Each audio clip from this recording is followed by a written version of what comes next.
Electrostatics, और इसके अंदर जो हम आज पढ़ेंगे वो है टॉपिक कूलम्स लॉ, और इसके मतलब जितना भी डीप लेवल पे हो सकता है उतना जाएंगे, और उसके बाद एमडी कैड लेवल या फिर जो हमारे पास कॉलेज लेवल पर भी होता है इंटर के अंदर, वो सब कुछ इसके अंदर देखेंगे। अब सबसे पहले बात ये है कि चूंकि ये इलेक्ट्रोस्टैटिक्स का टॉपिक है, तो इलेक्ट्रोस्टैटिक्स का क्या मतलब है? देखो, इलेक्ट्रो का मतलब है चार्ज, यहाँ पर इलेक्ट्रॉन नहीं, कोई भी चार्ज, वो इलेक्ट्रो है बेसिकली, इलेक्ट्रॉन। तो इलेक्ट्रो क्या मतलब किया यहाँ पे उसने? यहाँ पे इलेक्ट्रो का मतलब है चार्ज, कोई भी।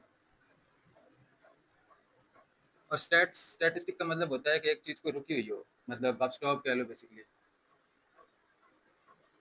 मतलब रुका हुआ चार्ज। अभी चार्ज एक मोशन में भी होता है, रुका हुआ भी होता है। तो रुके हुए चार्ज की, यानी एक सिंपल चार्ज जो हमने कंसीडर कर लिया कि वो रुका हुआ है, ना वो कोई काम कर रहा है, ना किसी को अट्रैक्ट करके फोर्स लग रही है, ना वो रिपेल कर रहा है, तो एक जो स्टैटिक चार्ज होता है, तो उसकी जो स्टडी होती है वो हम करते हैं इलेक्ट्रोस्टैटिक्स के अंदर। और इसी के अंदर जब हम टॉपिक पढ़ेंगे वो कूलम्स लॉ, कूलम फोर्स, जो बेसिकली एमडी कैट का टॉपिक है वो हम पढ़ेंगे। तो ये था इलेक्ट्रोस्टैटिक के बारे में। अब हम देखते हैं कूलम्स लॉ क्या होता है।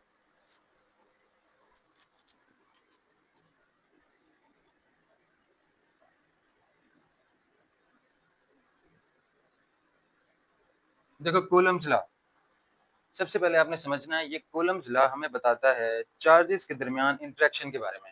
कि मतलब दो चार्जेस हैं, अब वो पॉजिटिव भी हो सकते हैं, वो नेगेटिव भी हो सकते हैं, उनके दरमियान इंटरेक्शन कैसे है। लेकिन बात फिर वही है, ये इलेक्ट्रोस्टैटिक्स का पोर्शन है, मतलब वो चार्ज जो है वो स्टैटिक होने चाहिए, रुके हुए होने चाहिए चार्जेस। हाँ, अगर दोनों चार्जेस मोशन में होंगे तो फिर वहां पे कूलम्स लॉ अप्लाई नहीं होता। वो देखते हैं हम इसकी क्या वैलिडेशन है क्या नहीं है। अच्छा, अभी कूलम्स लॉ है, इसमें बेसिकली हमें बताना है चार्जेस के दरमियान जो इंटरेक्शन है वो क्या होती है। तो जब भी हम देखेंगे कि चाहे वो ऑपोजिट चार्जेस हैं, सेम चार्जेस हैं, उनके दरमियान जो इंटरेक्शन है, अब इंटरेक्शन में अट्रैक्शन भी होती है, रिपल्शन भी होती है, तो उस इंटरेक्शन को ये बताते हैं हमें कूलम्स लॉ। तो अब यहाँ पे आप सिंपल से एक ही बात इसको नोटिस कर लो, ये कूलम्स लॉ है ना, ये है इंटरेक्शन बिटवीन चार्जेस। अब वो चार्जेस कौन से हो सकते हैं? वो हमारे पास पॉजिटिव भी हो सकते हैं, दो ही तो चार्ज होते हैं हमारे पास, पॉजिटिव भी हो सकता है, नेगेटिव भी हो सकता है। तो इन दोनों के दरमियान जो भी इंटरेक्शन होता है, मुश्किल अर्थ नहीं है ना इंटरेक्शन। सिंपल सी बात यह है कि जब नेगेटिव चार्ज पॉजिटिव को अट्रैक्ट करता है, तो उस टाइम दोनों पे किस तरह की फोर्स लग रही होती है। ठीक इसी तरह से जब दो चार्जेस एक दूसरे को पॉजिटिव हो या नेगेटिव हो रिपेल करते हैं, तो उन पे कुछ किस तरह की फोर्स लगती है। तो इस रिलेशन को, इस इंटरेक्शन को ही बताते हैं कूलम्स लॉ। तो हम आगे बढ़ते हैं। अब देखो, अब मेन बात है जिसको आपने लेके चलना है, वो हम एक मुकम्मल तौर पर सिनेरियो बनाते हैं। मान लेते हैं हमारे पास दो चार्जेस हैं, ठीक है। एक है चार्ज ए Q1, और ये पॉजिटिव चार्ज है, ठीक है। दूसरा चार्ज हमारे पास ये पॉजिटिव चार्ज ले लेते हैं, ये है Q2। समझ आ गई बात की? इन दोनों के दरमियान जो डिस्टेंस है वो है R। तो अब आप बताओ मुझे कि ये दोनों जो चार्जेस हैं एक दूसरे को अट्रैक्ट करेंगे या रिपेल करेंगे? वाज़ेह सी बात है कि हमारे पास ये दोनों जो पॉजिटिव चार्ज हैं, तो ये वाला भी इसको रिपेल करेगा किसी ना किसी फोर्स के साथ, ये वाला भी इसको रिपेल करेगा किसी ना किसी फोर्स के साथ। अच्छा, मैं यहाँ पर ना एक बात क्लियर कर देता हूँ कि जो कूलम्स लॉ है इसके अंदर जो ये फोर्स लग रही है इन पर, इसको कूलम फोर्स बोलते हैं। और ये जो होते हैं हमेशा सेंटर पे होती हैं। मिसाल के तौर पर, अगर जैसे अब ये मैं एक और चार्ज में बना लेता हूँ। एक चार्ज है ये, ठीक है, इसका सेंटर है ये पॉजिटिव चार्ज है। दूसरा चार्ज ये है, इसका सेंटर है ये भी पॉजिटिव चार्ज है। अब अगर एक दूसरे को रिपेल करेंगे तो ये अपने सेंटर की लाइन में ही रिपेल करेंगे। कि मिसाल के तौर पे ये रिपेल होगा इस तरफ और ये रिपेल होगा इस तरफ। ऐसा नहीं है कि ये इस तरफ चला जाएगा इस तरफ चला जाएगा। जो लाइन इनकी सेंटर को जोड़ रही है उसी लाइन के अकॉर्डिंग ही ये रिपेल होंगे, अट्रैक्ट होंगे। सिमिलरली अगर एक चार्ज है हमारे पास ये पॉजिटिव चार्ज है, ठीक है, और एक और पॉजिटिव चार्ज है वो ये, अब ये भी एक दूसरे को रिपेल करेंगे, ये इसका सेंटर है। फिर बात वही है, इनके सेंटर वाली लाइन कौन सी है? ये लाइन। तो ये रिपेल होके जाएगा इस तरफ और ये रिपेल होके जाएगा इस तरफ। चाहे फोर्स जो भी हो उसको भी हम आगे पढ़ते हैं। तो ये समझ आ रही है कि ये रिपेल्शन जो है ये along the line that is crossing between their centres. वैसे चार्ज का सेंटर अजीब सी बात है, लेकिन फिर भी ये समझाने के लिए। तो ये जो लाइन है ये रिपेल्शन, इसमें भी जो फोर्स लगेगी वो इसी डायरेक्शन में लगेगी। वो फोर्स की डायरेक्शन बहुत जरूरी है, ऐसा समझना क्या जरूरी था इसमें। और उसके बाद इसमें जो फोर्स लगेगी वो इस डायरेक्शन में लगेगी। तो यहाँ तक बात क्लियर होगी। इसी वजह से कूलम्स लॉ के अंदर जो फोर्स लगती है, पहली बात है उसका सिंपल सा नाम है कि वो कूलम फोर्स है। दूसरा उसको बोलते हैं कि वो सेंट्रल फोर्स है। कूलम फोर्स क्या है? सेंट्रल फोर्स है, क्योंकि वो सेंटर में जो लाइन गुजरती है चार्जेस के, उनमें लगती है ये फोर्स। इसी वजह से हम उसको सेंट्रल फोर्स भी बोलते हैं। खैर,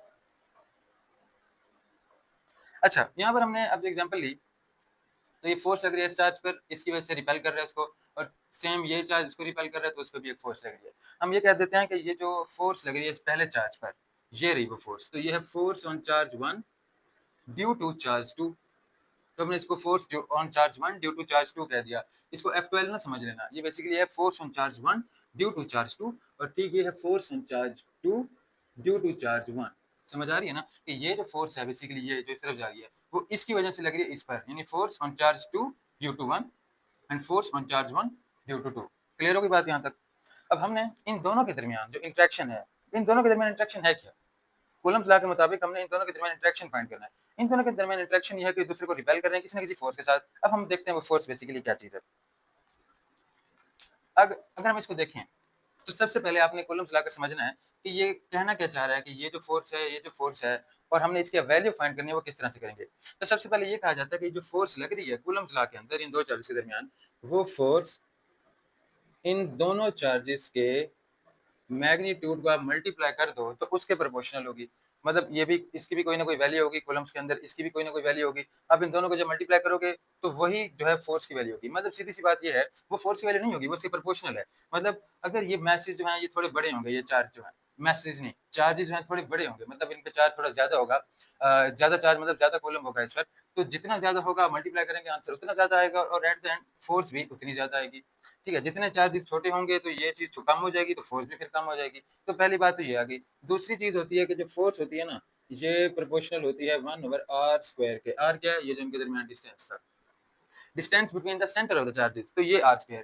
ये दो बातें उसने हमें बताई हैं। उसने हमें कहा कि ये जो फोर्स लगती है इन पर, अब ये अट्रैक्शन की फोर्स भी हो सकती है, रिपल्शन की भी फोर्स हो सकती है। मिसाल के तौर पर देखो ना, हमने तो सिर्फ ये ले लिया है। अब मैं कह देता हूँ एक पॉजिटिव चार्ज है ये, एक नेगेटिव चार्ज है ये, ठीक है। अब इनके दरमियान जो है हमारे पास डिस्टेंस वही इन सेंटर से आ रहा है बड़ा, तो अब फोर्स क्या होगी? वाज़िह सी बात है, फोर्स एक इस डायरेक्शन में होगी और एक इस डायरेक्शन में होगी। होगी तो इसी मतलब ये आर वाली लाइन में ही, क्योंकि ये हमारे पास क्या है, अब ये इसके ऊपर फोर्स लगा रहा है, ये इस पे फोर्स लगा रहा है, तो अब जो इस पे फोर्स लग रही है force on charge 1 due to 2 और इस पे फोर्स लग रही है force on charge 2 due to 1। तो अब ये फोर्सेस क्या है? अंदर की तरफ है। लेकिन अगर ये चार्जेस वैसे हैं तो फिर इनकी फोर्सेस भी सेम ही होंगी। जिस तरह से रिपेल करता है जो चार्ज उसी तरह से अट्रैक्ट भी करता है। वो अलग बात है, जब इनका डिस्टेंस कम होने लगेगा तो अट्रैक्शन ज्यादा हो जाएगी। मैं फिलहाल इसी पॉइंट की बात कर रहा हूँ। तो यहाँ पर भी जितना इन चार्जेस का मैग्नीट्यूड ज्यादा होगा उतनी इनके दरमियान फोर्स सिग्नली ज्यादा होगी। यार वाज़िह सी बात है, अगर यहाँ पे 10 कूलम का चार्ज है और यहाँ पे 10 कूलम का चार्ज है, उनमें अट्रैक्शन ज्यादा होगी या 1 कूलम और 1 कूलम के चार्ज में? तो वाज़िह सी बात है ना कि जितना चार्ज ज्यादा होगा उतनी फोर्स ज्यादा होगी। ठीक इस तरह से वो कहता है कि जितना डिस्टेंस ज्यादा होगा उतनी फोर्स कम होगी। ये उलट है ना, इनवर्सली प्रोपोर्शनल एक दूसरे के। जितना डिस्टेंस ज्यादा होगा इन चार्जेस के दरमियान उतनी फोर्स कम होगी। वाज़िह सी बात है। देखो एक चार्ज अगर मैं यहाँ रख दूँ प्लस और एक चार्ज मैं यहाँ रख दूँ तो ये एक दूसरे को ज्यादा रिपेल करेंगे या ये वाले चार्जेस? वाज़िह सी बात है, ये तो नाम ही नहीं लगेगा किसी चीज का। ये इस तरफ चला जाएगा, एक इस तरफ चला जाएगा। इनके देखो तो ये शायद इतना चला जाए और ये शायद इतना चला जाए। तो वाज़िह सी बात है ना कि जब डिस्टेंस कम होता है तो फोर्स ज्यादा होती है और जब डिस्टेंस हमारे पास ज्यादा होता है तो फोर्स कम होती है। ये चीज हमने देख ली। खैर इसकी हमें कोई जरूरत नहीं है, हम उसी को ही देख रहे हैं। अच्छा, ये दो बातें हैं जो हमें बताती हैं इसके बारे में, फोर्स के बारे में, कि जो कूलम्स लॉ की वजह से लगती है। अच्छा, सबसे पहले आप समझ लो कि इसी फोर्स को जो कूलम्स लॉ का हमें इंटरेक्शन बताती है चार्जेस के दरमियान, इसको बोलते हैं कूलम फोर्स। ये कौन सी फोर्स है? Coulomb force. ये है जी कूलम फोर्स। अब कूलम फोर्स को अगर हम ये देखें, अब हम इन दोनों चीजों को मिलाएं तो हमारे पास एट द एंड जो चीज बनती है वो है ये कि जो फोर्स हमारे पास दो चार्जेस के दरमियान लगती है, चाहे वो अट्रैक्शन की हो चाहे वो रिपल्शन की हो, वो प्रोपोर्शनल होती है इन दोनों चार्जेस के मैग्नीट्यूड के और इनवर्सली प्रोपोर्शनल होती है square of the distance between the centre of these two charges, जो कि आर था, और उसके स्क्वायर से। अब उसके स्क्वायर से क्यों है ये भी मैं बताता हूँ। क्योंकि बहुत ज्यादा इम्पैक्ट आ जाता है कि थोड़ा सा भी डिस्टेंस बढ़ाओगे फोर्स बहुत कम हो जाएगी। समझ आ रही है ना बात की? वो अभी हम इसके रिलेशन देखते हैं कैसे क्यों है। उसके बाद ये अभी तक हमने देख लिया, बेसिकली इस फोर्स को बोलते हैं हम कूलम फोर्स, और इसके मुताबिक जो चार्जेस हैं उनका प्रोडक्ट को आप मल्टीप्लाई करो और फिर उनके बाद उनके square of the distance between their centres से डिवाइड करो तो हमारे पास कूलम फोर्स आ जाएगी। ठीक है, प्रोपोर्शनल का साइन भी खत्म करेंगे और हमारे पास और भी चीज आएगी। जब हम प्रोपोर्शनल का साइन खत्म कर दें ना तो हमारे पास आता है ये एफ इक्वल्स, ये आ जाएगा के Q1 Q2 over R square, और ये जो के है ये बेसिकली हमारे पास आया कांस्टेंट, और अब इसकी सारी कहानी इसी की है। इस के को बोलते हैं इलेक्ट्रोस्टैटिक कांस्टेंट या फिर कूलम कांस्टेंट। जो भी इसका नाम, मतलब बेसिकली दोनों नाम है इसके। इसके को बोलते हैं इलेक्ट्रोस्टैटिक कांस्टेंट और कूलम्ब कांस्टेंट, और फिर इसकी वैल्यूज हैं और आगे किस तरह से ये इंपैक्ट डालेगा वो भी हम सारा देखते हैं। अभी तक आपको बात समझ आ गई है या नहीं? ये इसका मेन फार्मूला है, F equal to K Q1 Q2 बराबर के। अच्छा, जो बात मैं बताना चाहता हूँ ये है कि जो कूलम्ब्स लॉ है वो तमाम चार्जेस पर वैलिड नहीं है, वो वैलिड होता है पॉइंट चार्जेस के ऊपर। कूलम्ब्स लॉ क्या होता है? पॉइंट चार्जेस के ऊपर वैलिड होता है। अब ये जो हमने चार्ज ले लिए हैं, ये चार्जेस जरूरी हैं कि ये पॉइंट चार्जेस होने चाहिए। अगर ये पॉइंट चार्जेस ना हुए तो फिर कूलम्ब्स लॉ इस पर वैलिड नहीं है, ना ही इस पर ये फोर्स लगेगी। मैं बेसिकली सम अप करना चाह रहा हूँ एक एक चीज का। मैंने इसलिए नहीं पहले बताया कि अब मैं बताऊंगा तो वाज़ेह तौर पर समझ आएगा पॉइंट चार्जेस का मतलब क्या है। देखो, पॉइंट चार्जेस का ये मतलब होता है बिल्कुल छोटा छोटा चार्ज। अब छोटे चार्ज का क्या मतलब है? मतलब यह है कि आप बिल्कुल एक चार्ज लो, एक पॉजिटिव चार्ज, एक नेगेटिव चार्ज, सिर्फ एक। फिर उनकी जो वैल्यू होती है, जैसे अब वो होता है इलेक्ट्रॉन पे चार्ज -1.6 × 10⁻⁻⁹ कूलम, ये उस पे चार्ज होता है। तो अगर आप एक इलेक्ट्रॉन, एक बिल्कुल छोटा छोटा जो चार्ज लोगे ना, उसको बोलते हैं पॉइंट चार्ज। लेकिन जरूरी नहीं है कि आप बिल्कुल छोटा चार्ज लो फिर उसी को बोलो पॉइंट चार्ज। मिसाल के तौर पर आपने कोई बड़ा चार्ज ले लिया है, लेकिन उसके दरमियान डिस्टेंस ही इतना रख दिया है कि अगर मान लो कि यहाँ पे 10 कूलम्ब है, यहाँ पे भी 10 कूलम्ब है, और हमने इसको इतना दूर रख दिया, इतना दूर रख दिया है कि इन दोनों चार्जेस को ऐसे फील आ रही है वैक्यूम के अंदर, मान लो कि ये भी बहुत छोटा चार्ज है, ये भी बहुत छोटा चार्ज है। जैसे मिसाल के तौर पर अगर कोई भी चीज है हमारे सामने, चाहे वो जितनी मर्जी बड़ी हो, लेकिन अगर वो दूर होगी तो हमें छोटी नजर आएगी। सूरज को ही देख लो यार, चांद वगैरह को। तो फिर या तो आप बहुत छोटा चार्ज लो और उनको आप करीब रख दो, तो तब भी कूलम्ब फोर्स लग जाएगी। लेकिन अगर आप लेना चाहते हो बहुत बड़ा चार्ज, तो उनको इतना दूर रखो कि फील ऐसी है कि वो छोटे चार्ज ही हैं। उनको बोलते हैं पॉइंट चार्जेस। ये जो है हमारे पास कूलम्ब्स लॉ, ये सिर्फ वैलिड है किस पर? पॉइंट चार्जेस पर।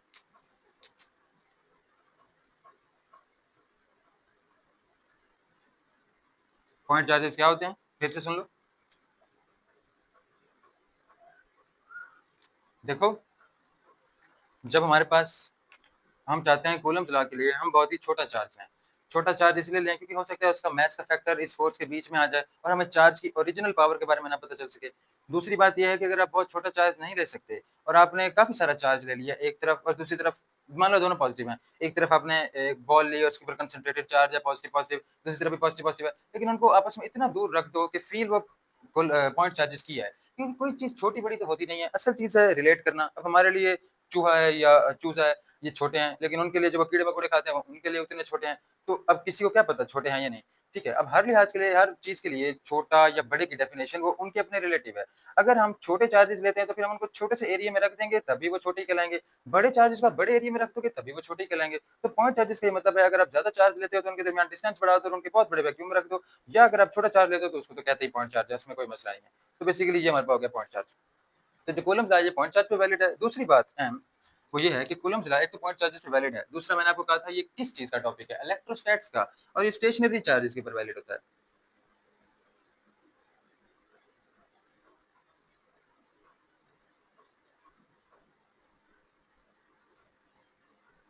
ये किस पे वैलिड होता है? स्टेशनरी चार्जेस के ऊपर, रुके हुए चार्जेस पर। जब चार्ज मूविंग होंगे, एक्सेलरेट हो रहे होंगे, हाँ देखो एक्सेलरेट तो ये होंगे ना, ये इस तरह चला जाएगा उस तरह चला जाएगा, ठीक है, वो अलग बात है। लेकिन आखिर तो ये रुके हुए थे, फिर जब इन दोनों में इंट्रैक्शन हुई और वो कूलम्ब्स लॉ और कूलम्ब फोर्स का हिस्सा बने, तो ठीक है वो एक्सेलरेट हो गए, उससे फर्क नहीं पड़ता। लेकिन पहले तो वो स्टेशनरी थे, तब इस पे वैलिड होगा। एक अहम बात है जो आपने याद रखनी है कि अगर ये दोनों चार्ज जो हैं वो मूविंग होंगे तो यहाँ कूलम्ब्स लॉ नहीं लगेगा। लेकिन अगर एक चार्ज मूविंग होगा और एक जो है वो रुका हुआ होगा, मतलब स्टैटिक होगा, तो फिर कूलम्ब्स लॉ अप्लाई हो सकता है। तो Coulomb's law in stationary charge का ये है कि कम से कम एक चार्ज जो है वो स्टेशनरी होना चाहिए और उसके बाद हमारे पास कूलम्ब्स लॉ अप्लाई हो जाएगा। उसके बाद ये जो हमने कूलम्ब फोर्स की बात की है, अभी हम इसको ग्रेविटी से भी रिलेट करेंगे, क्योंकि हमने ग्रेविटी में भी देखा था कि दो मासेस होते हैं, वो दो एक दूसरे को अट्रैक्ट करते हैं, रिपेल करते हैं क्या? क्या कभी हमने देखा ग्रेविटी एक ऐसी फोर्स ले आए जो दो चीजें एक दूसरे को रिपेल कर दें? नहीं, ग्रेविटी रिपेल नहीं करती, लेकिन ये करते हैं। हमने देखा था ग्रेविटी के अंदर के वहां पर मास m1 था, m2 था, उसका भी तो हमने ये फार्मूला निकाला था ना, gm1m2/t²। याद है ना, वही फार्मूला हमने निकाला था। लेकिन अब क्योंकि इलेक्ट्रोस्टैटिक की बात हो रही है तो यहाँ पर सिर्फ अट्रैक्शन ही होगी, लेकिन ग्रेविटी के अंदर सिर्फ अट्रैक्शन होती थी, यहाँ पर सिर्फ अट्रैक्शन। ग्रेविटी का नहीं पता तो अगर आपने नहीं पढ़ा हुआ तो बस ठीक है, समझ लो बात को कि ग्रेविटेशनल जो फोर्स होती है वो सिर्फ अट्रैक्टिव फोर्स होती है। लेकिन ये जो इलेक्ट्रोस्टैटिक फोर्स है, अगर मैं यहाँ पर देखो, ये तो रिपल्सिव फोर्स भी है, तो तीसरी बात इसकी लिख दो कि यार ये ना अट्रैक्टिव और रिपल्सिव दोनों होती हैं। स्टेशनरी चार्जेस पे अप्लाई होती है, पॉइंट चार्जेस पे अप्लाई होती है, तो ये सारी बात थी। एट द एंड मैं एक डेफिनेशन आपको अभी पूरी जो की है वो बताता हूँ, वो ये कि कूलम्ब्स लॉ हमें क्या बताता है। कूलम्ब्स लॉ हमें बताता है कि ये जो फोर्स ऑफ इंटरेक्शन है between two point charges, two or more, to or मोर, ठीक है, मोर वाला भी देखेंगे क्या होता है, पर वो अभी शुरुआत में नहीं, एंड में बताऊंगा। फिर से मैं ये अभी हमने जो पढ़ा है उसको मैं समराइज कर रहा हूँ कि कूलम्ब्स लॉ क्या कहता है। Coulomb's law states that the force of interaction, अब इंटरेक्शन में रिपल्शन भी होता है, सिर्फ अट्रैक्शन नहीं, बिटवीन टू पॉइंट चार्जेस होना जरूरी है, is directly proportional, the force between 2 point charges is directly proportional to the product of the magnitude of that point charges and inversely proportional to the scale of the distance between the center of these 2 point charges। उसके बाद जब हमने इसको summarise किया तो हमारे पास ये equation आ गई, और ये जो हमारे पास कांस्टेंट है प्रोपोर्शनलिटी को हटा के इसको कहते हैं इलेक्ट्रिसिटी के कूलम्ब्स कांस्टेंट, और ये सारा सिनेरियो था। लेकिन अब जो है वो कहानी इससे आगे बढ़ेगी, तो अब हम शुरू करते हैं वो। अच्छा यार, हमने फार्मूला देखा F इज इक्वल टू के Q1 Q2 over R square, और हमने कहा ये जो के है ये इलेक्ट्रिसिटी कांस्टेंट है या कूलम्ब्स कांस्टेंट है। बेसिकली इस के की जो वैल्यू है ना वो होती है ये 9 cross 10⁹ newton metre square coulomb per square, ये बेसिकली इसकी वैल्यू है। कांस्टेंट जो है वो जाहिर है याद तो रखना ही पड़ता है ना। लेकिन इसका यूनिट कहाँ से आया था देखो ना, अगर आप के की वैल्यू यहाँ से निकालो तो ये इस तरफ चला जाएगा एफ, और आर स्क्वायर इस तरफ चला जाएगा, are square over Q1 Q2, तो यहीं से आप देख लो कि ये न्यूटन आ रहा है, उसके बाद मीटर स्क्वायर आ रहा है और कूलम स्क्वायर आ रहा है, सॉरी प्लस में ऊपर जाके माइनस जाएगा, तो यहाँ से यूनिट निकला है। तो ये तो बच्चों वाली बात थी, खैर ये हमारे पास हो गया। अब हमारे पास ना इस के का भी एक फार्मूला है, और वो होता है ये के equals 1/4 pi epsilon, 1/4 pi epsilon. लेकिन अभी एप्सिलॉन का और इस सब का क्या चक्कर है, तो वो अभी हम देखते हैं। असल में ये बात ये है कि ये जो के है ना, जो हमारे पास कांस्टेंट होता है, हमने देखा कि ये दो फोर्सेज हैं, दो चार्जेस हैं, उनके तरफ फोर्स लग रही है, तो ये जो के है ना ये डिपेंड करता है मीडियम के ऊपर। के किस पे डिपेंड करता है? मीडियम के ऊपर। तो अब हम देखेंगे कि जब हमारे पास मीडियम एयर हो, मीडियम वाटर हो, मीडियम वैक्यूम हो, मीडियम कोई भी हो, उससे फर्क पड़ेगा के की वैल्यू पर। जब के की वैल्यू पर फर्क पड़ेगा तो फिर किसकी वैल्यू पर फर्क पड़ेगा? कूलम्ब फोर्स की वैल्यू पर। तो वो सब कैसे होगा वो भी हम देखते हैं। सबसे पहले, अब ये सब करने से पहले मैं आपको बताता हूँ।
अच्छा यार, यहाँ पे हम बना लेते हैं वही जो हमने पहले बनाया था। ये हमारे पास एक चार्ज है पॉजिटिव, ये भी एक चार्ज है पॉजिटिव, हमें पता है एक दूसरे को रिपेल करेंगे। ये तो रिपेल किस तरह से करेंगे कि इनके दरमियान जो सेंटर से डिस्टेंस है वो आर है, और ये इस तरफ फोर्स लगाएगा रिपल्शन की, फोर्स ऑन चार्ज 1/2 और ये भी लगाएगा इस तरफ रिपल्शन की फोर्स, तो ये है फोर्स ऑन चार्ज 2/1, और ये इनके दरमियान डिस्टेंस हो गया या डिस्प्लेसमेंट, बेसिकली डिस्प्लेसमेंट है, ठीक है।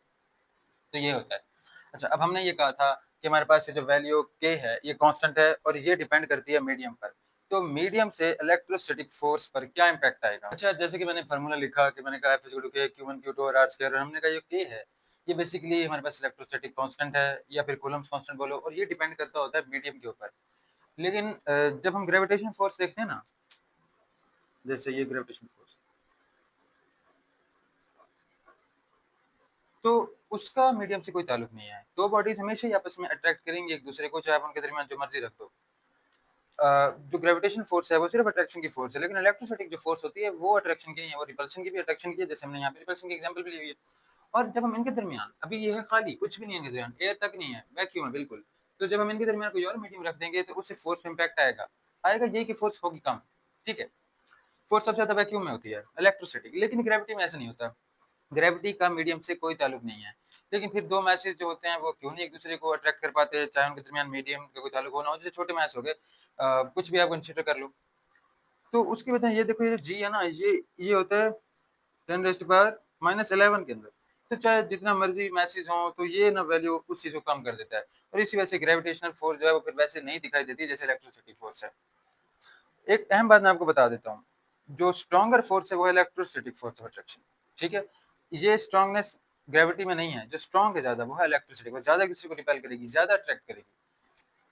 ये बात अब समझो आप, मैंने ये लाइन लगाई है, असल में हुआ क्या है, ये रबिंग हुई है, रबिंग की वजह से इलेक्ट्रॉन्स का ट्रांसफर हुआ है चार्जेस का बोर्ड मार्कर से इसके अंदर। अब ग्रेविटी की हिम्मत है तो इसको खींच के दिखाए, खींचे ना इसको, नीचे खींचे, इसको, इसको, वो नहीं खींच सकता। क्योंकि ये जो इस बोर्ड मार्कर के दरमियान और इस बोर्ड के दरमियान जो इलेक्ट्रोस्टैटिक की वजह से ये जो लिखा हुआ आ रहा है हमारे पास, इसके अंदर वो ज़्यादा पावर है बनिस्बत ग्रेविटी के, वो इनको नहीं खींच सकता। ठीक है, समझ आ रही है ना? तो यहाँ से हमें बात वाज़ेह होती है कि जो इलेक्ट्रोस्टैटिक फ़ोर्स होती है, ये ग्रेविटी से ज़्यादा स्ट्रॉन्ग होती है, चाहे इसका मैग्नीट्यूड इतना ज़्यादा ना हो, क्योंकि ग्रेविटी तो बहुत अरबों न्यूटन फ़ोर्स भी लग सकती है, लेकिन वो फिर इलेक्ट्रोस्टैटिक में नहीं हो सकता। इसका मैग्नीट्यूड कम होगा, लेकिन ये होती सबसे ज़्यादा स्ट्रॉन्ग फ़ोर्स यही है। अब हम बार-बार ग्रेविटी को क्यों देखो बीच में ले आ रहे हैं? तो लेना पड़ेगा। अब देख लो क्या फ़र्क है इन दोनों फ़ॉर्मूलाज़ में। ये कांस्टेंट है, ये कांस्टेंट है, Q1, M1, Q2, M2, R², बात तो सेम है, लेकिन फिर भी हमें इन दोनों को साथ-साथ इसलिए लेके चलना ताकि आपको पता हो कि इसमें और इसमें फ़र्क है क्या। ये फ़र्क यही है कि ये मीडियम पे डिपेंड नहीं करती, जबकि इलेक्ट्रिसिटी फ़ोर्स करती है। अब मीडियम पे इलेक्ट्रिसिटी फ़ोर्स कैसे डिपेंड करती है, अब हम वो देखते हैं। देखो, मैंने आपको ना शुरू-शुरू में ही बताया था कि ये जो K होता है ना, K के अंदर होता है, K का फ़ॉर्मूला होता है 1/4 पाई एप्सिलॉन, और ये बेसिकली एप्सिलॉन ही वो चीज़ है जो कि मीडियम पर डिपेंड करती है। अब आपने मुझे ये बताना है कि एप्सिलॉन की क्या वैल्यू होगी कि फ़ोर्स पर इम्पैक्ट आएगा। ये ओवरऑल अगर मैं लिख लूँ फ़ोर्स का फ़ॉर्मूला, F इक्वल्स K की जगह हम ये फ़ॉर्मूला लिख देते हैं, 1/4 pi epsilon Q1 Q2 over R²। Epsilon की वैल्यू ज़्यादा हो या एप्सिलॉन की वैल्यू कम हो, उससे फ़ोर्स पे क्या इम्पैक्ट आएगा? देखो, ये हमारे पास इन्वर्सली प्रोपोर्शनल है, तो जितना एप्सिलॉन की वैल्यू कम होगी, उतना ही फ़ोर्स की वैल्यू ज़्यादा होगी। क्लियर हो रही है बात? ठीक इसी तरह से जितना एप्सिलॉन की वैल्यू ज़्यादा होगी, उतना फ़ोर्स की वैल्यू कम होगी, क्योंकि ये आपस में एक-दूसरे के इन्वर्सली प्रोपोर्शनल हैं। अब यहीं से हमें पता चलेगा, असल में मीडियम चेंज होने से हमें पता है K चेंज होता है और K की वैल्यू चेंज होने से फ़ोर्स चेंज होती है। हकीकत ये है कि मीडियम चेंज होने से ये चेंज होता है एप्सिलॉन। इसका नाम क्या है? एप्सिलॉन। एप्सिलॉन चेंज होता है और एप्सिलॉन की वजह से K चेंज होता है। K के चेंज होने की वजह से फ़ोर्स चेंज होती है। और अगर हम इसको डायरेक्ट भी रिलेशन देख लें, तो जब एप्सिलॉन जितना कम होगा, फ़ोर्स उतनी ज़्यादा होगी। तो इसका ये वाज़ेह तौर पे मतलब है कि जब एप्सिलॉन मिनिमम होगा, फ़ोर्स मैक्सिमम होगी। क्लियर हो रही है बात? जब एप्सिलॉन मैक्सिमम होगा, फ़ोर्स मिनिमम होगी। मतलब कोई ऐसा मीडियम होगा जिसके अंदर मीडियम इनके दरमियान रखने से ही फ़ोर्स बिल्कुल ही खत्म हो जाए। उस वक़्त होगा क्या? उस टाइम एप्सिलॉन मैक्सिमम हो जाएगा, फ़ोर्स मिनिमम हो जाएगी। और इसी तरह से कुछ ऐसे मीडियम होंगे जिनमें एप्सिलॉन कम होगा तो फ़ोर्स ज़्यादा हो जाएगी। ये इनके दरमियान ये रिलेशन है। अब सबसे अहम बात जो मैं बताने जा रहा हूँ, वो ये है कि एप्सिलॉन मिनिमम कब होता है? एप्सिलॉन मिनिमम और force maximum. Epsilon minimum. Epsilon minimum तब होता है जब इन 2 चार्जेस के दरमियान कोई भी मीडियम ना हो, वैक्यूम हो, फ्री स्पेस हो। जब 2 चार्जेस के दरमियान कोई मीडियम होगा ही नहीं, कोई एटम ना एयर का, किसी भी चीज़ का नहीं होगा, तो उस वक़्त एप्सिलॉन मिनिमम होगा। और जब एप्सिलॉन मिनिमम होगा तो फ़ोर्स क्या होगी? मैक्सिमम होगी। हम अभी देख रहे हैं कि मीडियम पे कैसे डिपेंड करता है ये। मैंने हेडिंग नहीं दी, आप बेशक हेडिंग दे दो, मीडियम डिपेंडेंसी, ठीक है? क्योंकि हम एमडी कैट और इंटर पढ़ रहे हैं, तो मेरा नहीं ख्याल कि ये इतना कोई ज़रूरी है कि हेडिंग्स वगैरह दूँ। फ्री स्पेस के अंदर एप्सिलॉन होता है मिनिमम और ज़ाहिर है फ़ोर्स होगी मैक्सिमम। तो इसको बोलते हैं हम लोग एप्सिलॉन नॉट। फ्री स्पेस के एप्सिलॉन को बोलते हैं एप्सिलॉन नॉट, और जहां पर भी एप्सिलॉन नॉट लिखा जाए एप्सिलॉन नॉट, उसका ये मतलब है कि ये फ्री स्पेस के अंदर है और इसकी वैल्यू मिनिमम है, और मिनिमम वैल्यू की वजह से हमारे पास फोर्स जो है वो मैक्सिमम आ जाएगी। दोबारा से देख लो, हमारे पास हमें पता है कि जो इलेक्ट्रोस्टैटिक फोर्स है मीडियम पे डिपेंड करती है। तो जब हमने के की वैल्यू इस फार्मूले के अंदर डाली तो ये आया। तो एप्सिलॉन वो चीज है जो बेसिकली मीडियम पे डिपेंड करती है। इसके मीडियम पे डिपेंड करने की वजह से हमारे पास फोर्स चेंज होती है। जब एप्सिलॉन कम होता है फोर्स बढ़ती है, एप्सिलॉन बढ़ता है फोर्स कम होती है। एप्सिलॉन जब मिनिमम होगा फोर्स मैक्सिमम होगा। तो जब एप्सिलॉन मिनिमम होता है तब जब कोई मीडियम हो ही ना, सिर्फ वैक्यूम हो, तो इसी मिनिमम एप्सिलॉन को बोलते हैं एप्सिलॉन नॉट। तो जहाँ एप्सिलॉन नॉट लिखा है इसका मतलब फोर्स मैक्सिमम है, उससे तो फोर्स नहीं सकती क्योंकि हमने कोई मीडियम रखा ही नहीं। और इसकी वैल्यू है, इसकी वैल्यू क्या है एप्सिलॉन नॉट की, इसकी वैल्यू 8.85 क्रॉस 10⁻⁻12, ये है हमारे पास कूलम स्क्वायर पर न्यूटन पर मीटर स्क्वायर। 8.85 क्रॉस 10⁻12 है कूलम स्क्वायर न्यूटन पर मीटर स्क्वायर। अब ये इसके यूनिट्स कहाँ से आए हैं, तो यार आप यहाँ से देख लो ना, हम एप्सिलॉन के यूनिट अगर यहीं से निकाल लें, के जो होता है वो 1/4 पाई एप्सिलॉन होता है, और एप्सिलॉन जो होता है वो हमारे पास क्या आ जाएगा, के 4 पाई/1। ऐसे नहीं नहीं नहीं, हमारे पास गलत हो गया यार, ये एप्सिलॉन अगर हमने फाइंड करना है तो वो इधर चला जाएगा और ये हो जाएगा 1/4 पाई के। तो 1 का कोई यूनिट नहीं है, 4 का भी नहीं होता, पाई का भी नहीं होता, के का यूनिट होता है। के का यूनिट क्या होता है, न्यूटन मीटर स्क्वायर पर कूलम स्क्वायर, और के का ये उलट है तो इसका यूनिट हो जाएगा पर न्यूटन पर मीटर स्क्वायर और कूलम स्क्वायर। ठीक है, बच्चों वाली बात है, फिर से शुरू कर दी। तो यही मैंने यहाँ पे भी लिखा था, तो ये इसका यूनिट है। यार इस चीज़ का हमें कोई जरूरत नहीं है, मैंने जो चीज समझानी थी वो समझो। एप्सिलॉन नॉट ये वैल्यू है, इस पर वैल्यू पर जब एप्सिलॉन की वैल्यू ये हो तो हमारे पास फोर्स मैक्सिमम हो जाती है क्योंकि एप्सिलॉन की मिनिमम वैल्यू है। इसी वजह से जब भी आपको ये फार्मूला कहीं पे भी नजर आए कि F equals 1/4 pi epsilon not और फिर Q1 Q2 over R square, तो ये बात याद रखना कि ये मैक्सिमम फोर्स का फार्मूला है। ये हमारे पास किस फोर्स का फार्मूला, मैक्सिमम फोर्स का फार्मूला, क्योंकि एप्सिलॉन नॉट जो है वो हमारे पास वैक्यूम के अंदर एप्सिलॉन को एप्सिलॉन नॉट बोलते हैं और उसकी वैल्यू हमारे पास ये, तो ये होती है मैक्सिमम फोर्स। अब बाकी मीडियम्स के अंदर रख के देखा और हमें पता चला कि चाहे हम वैक्यूम के अलावा जो मर्जी मीडियम रखें तो वो हमेशा फोर्स वैक्यूम से कम होती है। अब जैसे वाटर है ना, तो वाटर के अंदर भी रखा, और वाटर का जो एप्सिलॉन होता है वो हमारे पास 7 क्रॉस 10⁻⁻10, और यही वाले इसके यूनिट कूलम स्क्वायर पर न्यूटन पर मीटर स्क्वायर ये होता है। देखो वो -12 था और ये -10 है, तो ये वैल्यू जो है बड़ी है। तो जब एप्सिलॉन की वैल्यू बड़ी होगी तो हमारे पास फोर्स की वैल्यू कम होगी। तो ये वाटर के अंदर था, ये तो मैंने वाटर बता दी ना। अब ये हर मटेरियल के अंदर जिसमें भी होगी तो जाहिर है फोर्स वैल्यू वैक्यूम से कम आएगी।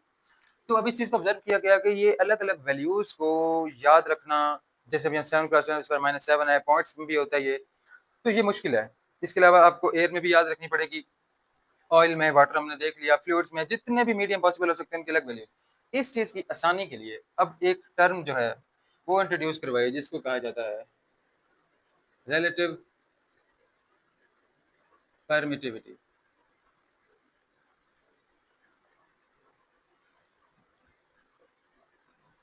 रिलेटिव परमिटिविटी से पहले मैं आपको एक बात बता देता हूँ। ये जो एप्सिलॉन है ना हमारे पास, ये जो एप्सिलॉन है इसको परमिटिविटी बोलते हैं। कोई ना कोई स्पेलिंग में गलती है मुझे पता है। एप्सिलॉन को क्या बोलते हैं, परमिटिविटी बोलते हैं। ये जो है, अब इसको परमिटिविटी क्यों बोलते हैं कि देखो जब ये ना एप्सिलॉन किसी भी मीडियम का होता है वो परमिट करता है, परमिट का मतलब इजाजत देता है इस चीज को कि वो इन दोनों फोर्सेस के दरमियान घुस जाओ और इस फोर्सेस को कमजोर कर दो। तो जब एप्सिलॉन ज्यादा होता है तो परमिटिविटी ज्यादा होती है। परमिटिविटी का मतलब वो ज्यादा इजाजत देगा उस मीडियम वाले आइटम्स को कि वो आए और इस फोर्स को कम कर दें।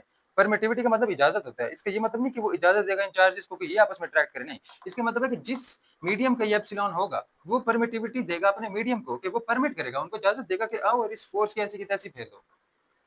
तो ये हमने एप्सिलॉन की अलग अलग वैल्यूज देखी। अब इस चीज से कि हमें अलग अलग वैल्यूज याद करनी पड़ेंगी, इससे इसके लिए उन्होंने कॉन्सेप्ट निकाला है रिलेटिव परमिटिविटी का। अब देखो ये बिल्कुल इस तरह से है, जैसे हमें पता है अगर किसी वीडियो के नीचे लिखा होता है कि इस पर 12 के लाइक्स हैं, तो उसका क्या मतलब होता है? उसका मतलब है कि वहाँ 12,000 लाइक्स हैं, क्योंकि हमें पता है कि वहाँ पर के का मतलब 1000 है। इसी तरह से अगर आप इस वीडियो के नीचे देखो तो आपको मिलेगा कि यहाँ पर 5 मिलियन व्यूज हैं। ठीक है, समझ रहा हूँ। अब हमें मिलियन से वाजे हो गए कि यहाँ पर क्या आना है, 6 जीरो आना है 5 के बाद, 50 लाख। देखो ये हमने क्या किया है, हमने अपनी आसानी के लिए बनाया है। ठीक इसी तरह से जब एक जगह लिखा हो कि यार ये व्यूज आ रहे हैं इतने, अब ये आसान आपको लग रहा है या फिर ये, ठीक है 0.7 कर दो। तो हमने क्या किया, हमने बना लिया एक स्टैंडर्ड जिसके अंदर हमने के को कह दिया ये 1000 होता है, मिलियन को कह दिया कि 6 जीरो के बराबर होता है, और फिर हमने इसके बाद उसके आगे वैल्यू लिखी, फिर वो मल्टीप्लाई होती है और हमारे पास एक आंसर आ जाता है। तो ये क्या, ये हमने एक स्टैंडर्ड बनाया, हमने रिलेटेबल बना दिया इसको। ये हमने रिलेट किया ना कि 1000 से रिलेट करता है के, और एम जो है ये 6 जीरो से रिलेट करता है। ठीक इसी तरह से हमने अब इनको भी याद करना है, एक स्पेसिफिक डिजिट हमने इनको दे देना है, उसके बाद से फिर हमने उनको इसके साथ रिलेट करना है। जैसे मिसाल के तौर पर अब एक बंदा बोतलों का, कोल्ड ड्रिंक्स का काम करता है, उसको ना डेली 218 बोतलें उसकी एक ऑफिस में जाती हैं, वहाँ पे जितने वर्कर्स हैं उन पे उन्होंने कहा हुआ है कि यार आप हमें एक एक डेली की कोल्ड ड्रिंक दे जाया करो।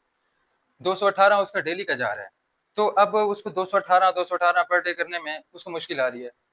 ठीक है, अजीब सी एग्जाम्पल है, लेकिन मैं सिर्फ समझाना चाह रहा हूँ। 218 आप इसको 2182 भी कर सकते हो, कुछ भी कर दो। उसने क्या किया, उसने ये किया कि यार ये जो 218 है ना, आज से मैं इसको बुलाऊंगा एफ। एफ नहीं, चलो फोर्स बन जाएगा। आज से मैं इसको बुलाऊंगा एच। आज से 218 को क्या बुलाएंगे हम, एच। तो जब भी हमसे कोई पूछेगा कि आपकी हफ्ते की सेल कितनी हुई, तो मैं इसको 7 से मल्टीप्लाई करने नहीं बैठूंगा, मैं बस उसको कह दूंगा यार हमारी ना 7H सेल हुई। हमारी क्या सेल्स हुई हैं, 7H सेल्स हुई हैं। तो फिर उसके बाद जब एच की वैल्यू देखेगा 218 से मल्टीप्लाई कर देगा। अच्छा ये आसान हुआ या नहीं, ये हुआ। ठीक इसी तरह से हम अब रिलेटिव परमिटिविटी का कॉन्सेप्ट देखने वाले हैं, जिसके अंदर हम एक वैल्यू को कर देंगे फिक्स, क्योंकि वो वैल्यू हर जगह आएगी, और उसके बाद फिर हम उसके साथ मल्टीप्लाई करेंगे और हमें पता चल जाएगा अच्छा ये इतना रिलेट कर रही है उससे। और इसी को अब हम रिलेटिव परमिटिविटी के कॉन्सेप्ट में देखेंगे। ये बात समझ आ गई। 218 बोतलें जो पर डे जाती थी, तो उसने कह दिया 218 को एच का नाम दे दूं। मैं कहूंगा मेरे हफ्ते की सेल है 7H, मेरे महीने की सेल है 30H, मेरे साल की सेल है 365H।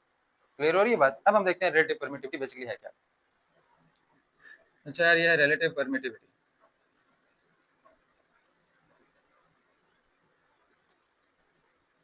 कट पेज के दौरान मैं देखा था, स्पेलिंग टेंशन ही नहीं। रिलेटिव परमिटिविटी के अंदर मैंने आपको कहा कि हम एक फिक्स चीज चुन लेंगे, उसके बाद उससे रिलेट करेंगे और हमारे पास चीजें हो जाएंगी आसान। वो कहता है कि हमें पता है कि हर चीज की परमिटिविटी वाटर से, सॉरी, फ्री स्पेस से ज्यादा होगी, क्योंकि फ्री स्पेस की परमिटिविटी है मिनिमम और उसकी वजह से फोर्स होती है मैक्सिमम। तो आप इस चीजों को फ्री स्पेस से रिलेट कर दो।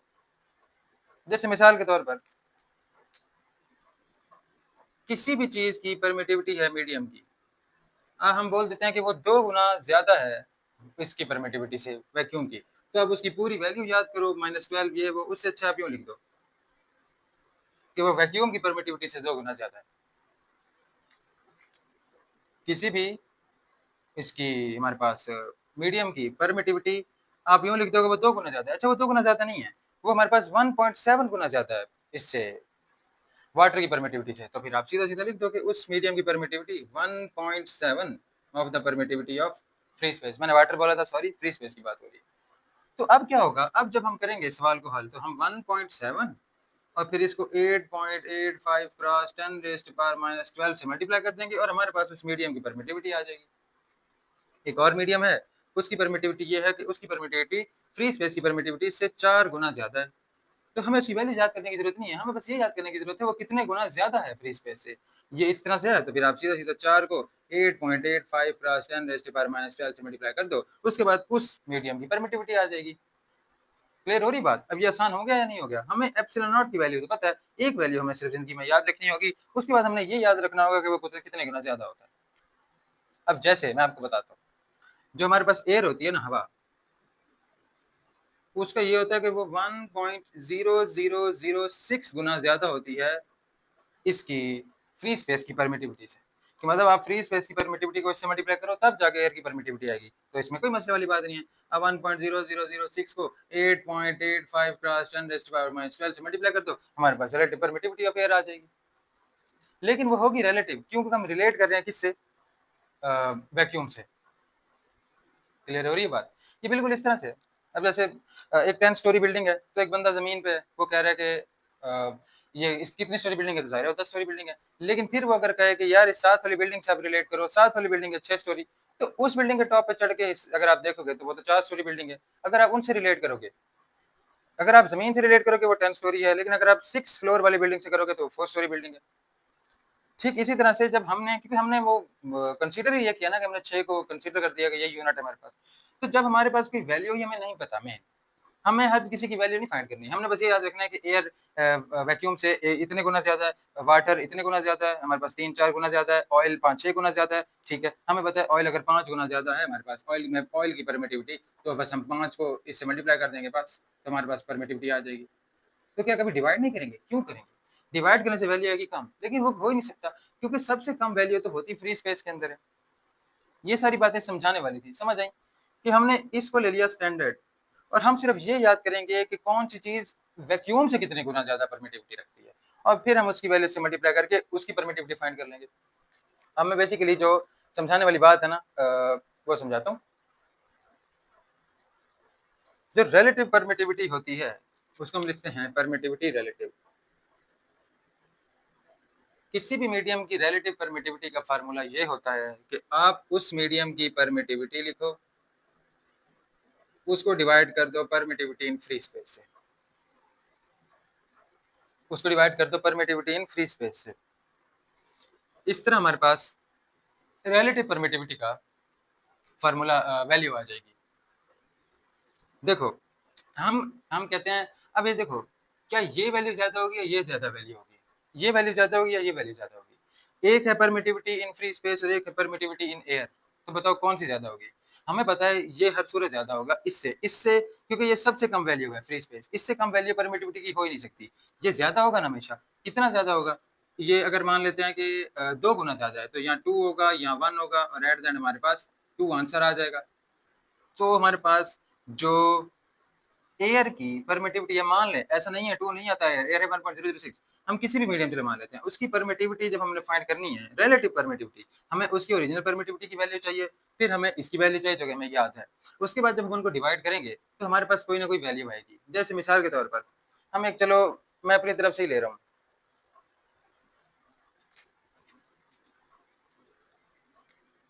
अगर कोई भी मीडियम है और उसकी परमिटिविटी है इस तरह से कि 16 क्रॉस 10⁻⁻12, ठीक है, और हमारे पास वैक्यूम की कितनी है 8 क्रॉस 10⁻⁻12, ठीक है 8.85 है, फिलहाल हम आसान बना रहे हैं बात को।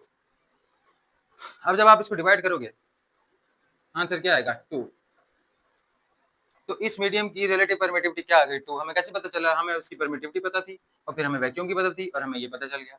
अब हमें पता चल गया रिलेटिव परमिटिविटी 2 है, तो इसका मतलब जब हम इसकी रिलेटिव परमिटिविटी के साथ परमिटिविटी फाइंड करेंगे ना, अब हमने फाइंड करनी है परमिटिविटी, तो फिर हम रिलेटिव परमिटिविटी फाइंड करेंगे 2 एप्सिलॉन नॉट, हमें पता है कि इसकी रिलेटिव परमिटिविटी क्या है 2, तो उसके बाद 2 को आप मल्टीप्लाई कर दो 8 क्रॉस 10⁻⁻12 से, यही आंसर आ जाएगा।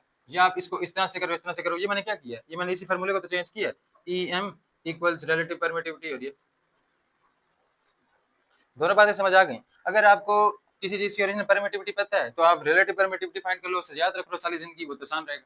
लेकिन अगर आपको नहीं पता तो फिर आप इस फार्मूले को चेंज कर लो, क्योंकि यहाँ तीनों चीजें तो है ना, तो आप इस तरह से भी फाइंड कर सकते हो। ये है मीडियम की परमिटिविटी, ये है रिलेटिव परमिटिविटी। रिलेटिव परमिटिविटी क्या मतलब 2 3 4, ये होता है रिलेटिव परमिटिविटी, क्योंकि हम डिवाइड करते हैं इनको। और ये है हमारे पास epsilon naught permittivity in free space, तो ये होता है रिलेटिव परमिटिविटी का कॉन्सेप्ट। समझ आया या नहीं यार? मैंने कोशिश तो की आपको समझ आए, समझो बात को। हमारी ये कोशिश होती है कि हम चीज़ों को रिलेट कर पाएँ।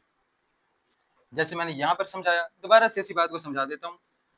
यहाँ पर ये, अगर मैं किसी भी चीज़ की रिलेटिव परमिटिविटी, अच्छा ये फार्मूला ये होता है, आप किसी भी चीज़ की रिलेटिव परमिटिविटी फाइंड करना चाहते हो, उसकी परमिटिविटी को वैक्यूम की परमिटिविटी से डिवाइड कर दो, तो आपके पास रिलेटिव परमिटिविटी आ जाएगी। लेकिन अगर आप मान लेते हैं कि आपके पास ओरिजिनल परमिटिविटी ही नहीं है, तो फिर आप इसी फार्मूले को अरेंज कर लो, रिलेटिव परमिटिविटी के साथ आप वैक्यूम की परमिटिविटी को मल्टीप्लाई कर दो, तो आपके पास ओरिजिनल परमिटिविटी आ जाएगी। अब ये तो सबको पता है, अगर आप इनमें से कुछ फाइंड करना चाहते हो तो आपको एक चीज़ पता होना ज़रूरी है, या तो आपको ओरिजिनल परमिटिविटी पता हो या फिर आपको रिलेटिव परमिटिविटी पता हो। सेम वही बात मान लेते हैं कि हमें ये चीज़ पता है और हमने रिलेटिव फाइंड करनी है। तो अब हम क्या करते हैं कि हम कहते हैं हमारे पास ये है 24 क्रॉस 10⁻⁻12 किसी भी मीडियम की परमिटिविटी। वो मीडियम कोई भी हो सकता है, परमिटिविटी उसकी होगी वैक्यूम से ज़्यादा क्योंकि उसने फोर्स को कम करना है। और हमें इसकी तो पता है मशहूर ज़माना 8 क्रॉस 10⁻12 या 8.85 आसानी के लिए बता रहा हूँ। तो एट देन हमारे पास परमिटिविटी आएगी 3। हमने फाइंड कर लीजिए, हम रिलेटिव परमिटिविटी फाइंड करना चाहते हैं, ये क्योंकि एक रेशियो है तो इसका कोई यूनिट नहीं होता। अब इस सिनेरियो पे आ जाओ कि हमारे पास ओरिजिनल परमिटिविटी हमें पता ही नहीं कि ये 24 है या नहीं, लेकिन हमें रिलेटिव पता है कि वो 3 है। तो आप 3 को इससे मल्टीप्लाई कर दो 8 क्रॉस 10⁻12 से, तो हमारे पास वही आ जाएगी 24 क्रॉस 10⁻12। अब समझ आ रही है बात ही तकरीबन कि रिलेटिव परमिटिविटी का सीन है क्या। तो इस तरह से हम रिलेटिव परमिटिविटी इस्तेमाल करते हैं ताकि हमें हर चीज़ की नई परमिटिविटी ना फाइंड करनी पड़े।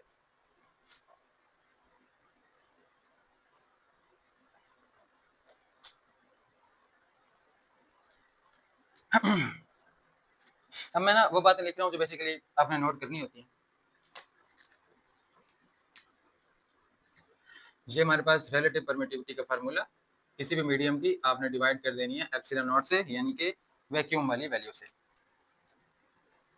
तो इस तरह हमें पता चल गया कि मीडियम पर, इस मीडियम का इस पर क्या इम्पैक्ट पड़ता है, एप्सिलॉन पे, परमिटिविटी पे। और फिर हम देखेंगे कि इस परमिटिविटी का के पर और के का फिर उस फोर्स पे क्या इम्पैक्ट पड़ता है।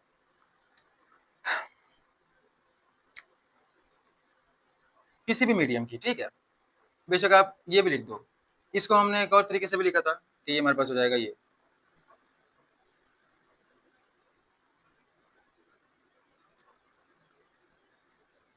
ठीक है, अरेंज किया हमने फार्मूले को।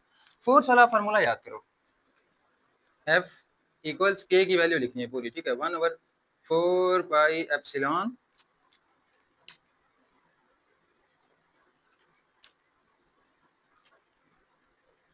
Q1 Q2 over R square. क्या ये फार्मूला था या नहीं? यहाँ एप्सिलॉन अब इसके आगे नॉट लगाऊं? क्यों लगाऊं यार, हम फोर्स की बात कर रहे हैं, वैक्यूम के अंदर फोर्स की बात नहीं कर रहे। ये चेंज होता रहेगा मीडियम के हिसाब से। तो ये होता है हमारे पास फार्मूला। अच्छा, क्या मैं इसकी जगह ये नहीं पुट कर सकता?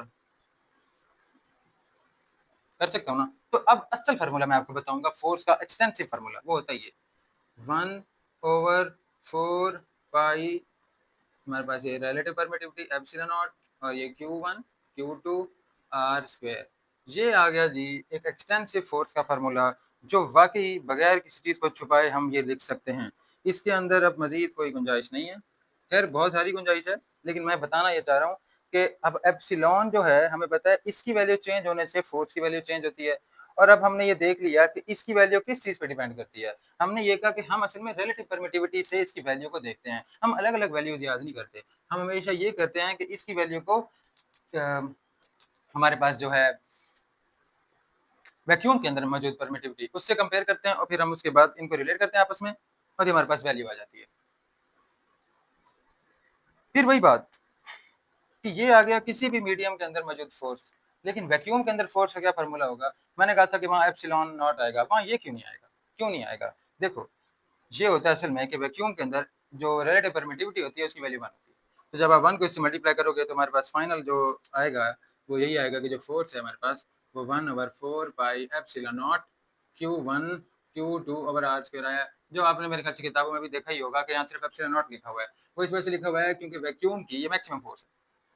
वैक्यूम की रिलेटिव परमिटिविटी होती है 1। क्यों होती है 1? देखो आप रिलेटिव परमिटिविटी वैक्यूम की फाइंड करो, वैक्यूम को वैक्यूम से डिवाइड करोगे 1 आएगा, क्योंकि हम किसी भी चीज़ की रिलेटिव परमिटिविटी फाइंड करते हैं उसको वैक्यूम से डिवाइड करते हैं। तो जब आप वैक्यूम की फाइंड करोगे, वैक्यूम को वैक्यूम से डिवाइड करोगे 1 आएगा, जब आप यहाँ 1 एंटर करोगे तो ये आ जाएगा। तो आप इस तरह भी लिख दो और उसके बाद बोलो कि ये क्योंकि फ्री स्पेस में 1 होती है तो ये फिर इस तरह हो जाएगा, वो भी ठीक है। नहीं तो ये याद कर लो, ये फार्मूला ये भी वैक्यूम का होता है, ये भी ठीक है। लेकिन जब मीडियम की बात आएगी वैक्यूम के अलावा तो फिर हम ये पूरी वैल्यू जो है इसको यूज़ करेंगे। अच्छा, एक और बात कि हमने ये बात तो कर दी कि हम जब भी कोई चीज़ इसके अंदर रखते हैं मीडियम के अंदर तो उसकी वजह से फोर्स कम हो जाती है। तो इस चीज़ को प्रूव भी करना है, वो कह रहा है कि आप इस चीज़ को मैथमेटिकली प्रूव करके मैं दिखा दो कि ऐसा होता है। हम दो फोर्सेज ले लेते हैं। एक फोर्स मैं ले रहा हूँ वैक्यूम के अंदर जो है 1/4 पाई एप्सिलॉन नॉट लिख दूँ क्योंकि वैक्यूम के अंदर ये 1 होता है Q1 Q2 over R square. दूसरी फोर्स हम ले रहे हैं जी किसी भी मीडियम के अंदर 1/4 pi epsilon R epsilon naught Q1 Q2 over R square. अब मैं इन दोनों को क्या करने वाला हूँ, कंपेयर करने वाला हूँ। ये है वैक्यूम के अंदर, ये किसी भी मीडियम के अंदर, उसकी रिलेटिव परमिटिविटी हमें नहीं पता। अब मैं इन दोनों को क्या करूंगा, अब मैं क्या करता हूँ कि यहाँ से मैं ना 1/एप्सिलॉन नॉट आर जो है उसको ले लेता हूँ बाहर। तो हमारे पास क्या बन जाएगा 1/4 pi epsilon naught Q1 Q2 over R square. ऐसा है या नहीं? ये बन जाएगा ना? तो क्या ये यही नहीं है? ऐसा है या नहीं? तो क्या मैं लिख दूं कि किसी भी मीडियम के अंदर जो फोर्स होती है वो बेसिकली होती है 1/एप्सिलॉन आर फोर्स इन वैक्यूम। ये फोर्स इन वैक्यूम का फार्मूला है ना, 1/एप्सिलॉन आर फोर्स इन वैक्यूम। अब ये एप्सिलॉन आर की वैल्यू 1 से कम नहीं हो सकती क्योंकि ये रेशो है हमारे पास, और जब हम रेशो को देखेंगे ये है सबसे कम वैल्यू एप्सिलॉन नॉट। तो जो इससे हमेशा ऊपर वाली वैल्यू बड़ी होगी, तो जब नॉमिनेटर बड़ा होता है डिनोमिनेटर से हर सिचुएशन में, तो वैल्यू 1 से ज्यादा ही होगी, वैल्यू हमेशा 1 से ज्यादा ही आएगी।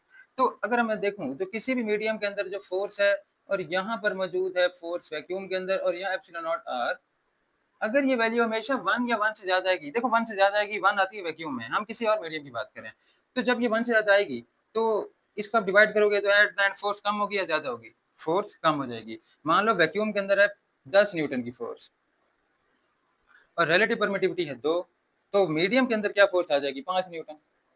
तो हमने प्रूव कर दिया ना कि आखिर किस तरह से मीडियम जो है वो डिपेंड करता है किस चीज पर? रिलेटिव परमिटिविटी के ऊपर। इसी तरह से आप एक और चीज भी निकाल सकते हो यहाँ से कि अगर इस फार्मूले को मैं यूं लिख दूं, आप वही किसी मीडियम के अंदर 5 न्यूटन की फोर्स है, रिलेटिव परमिटिविटी 2 है, आप बताओ वैक्यूम के अंदर क्या होगा? तो आप इसको मल्टीप्लाई कर दोगे, वैक्यूम के अंदर 10 न्यूटन आ जाएगी, क्योंकि वैक्यूम के अंदर सबसे ज्यादा फोर्स लगती है।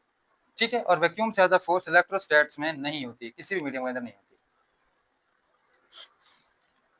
अब ये जो हमारे पास फार्मूला है, इस यहाँ से हम रिलेटिव परमिटिविटी को अलग भी कर लें अगर, तो एफ वी और एफ एम आ जाएगा। अब देखो यहाँ 1000 डेफिनेशन निकल जाएंगी, यहाँ पे फोर्स इन वैक्यूम की डेफिनेशन निकलेगी, फोर्स इन मीडियम की डेफिनेशन निकलेगी, रिलेटिव परमिटिविटी की निकलेगी। पर क्योंकि बुक में लिखा हुआ है रिलेटिव परमिटिविटी का, तो आप ये समझ लो कि यहाँ से रिलेटिव परमिटिविटी की एक और डेफिनेशन आ रही है, ratio between the force in the vacuum to the ratio to the force in medium is called relative permittivity.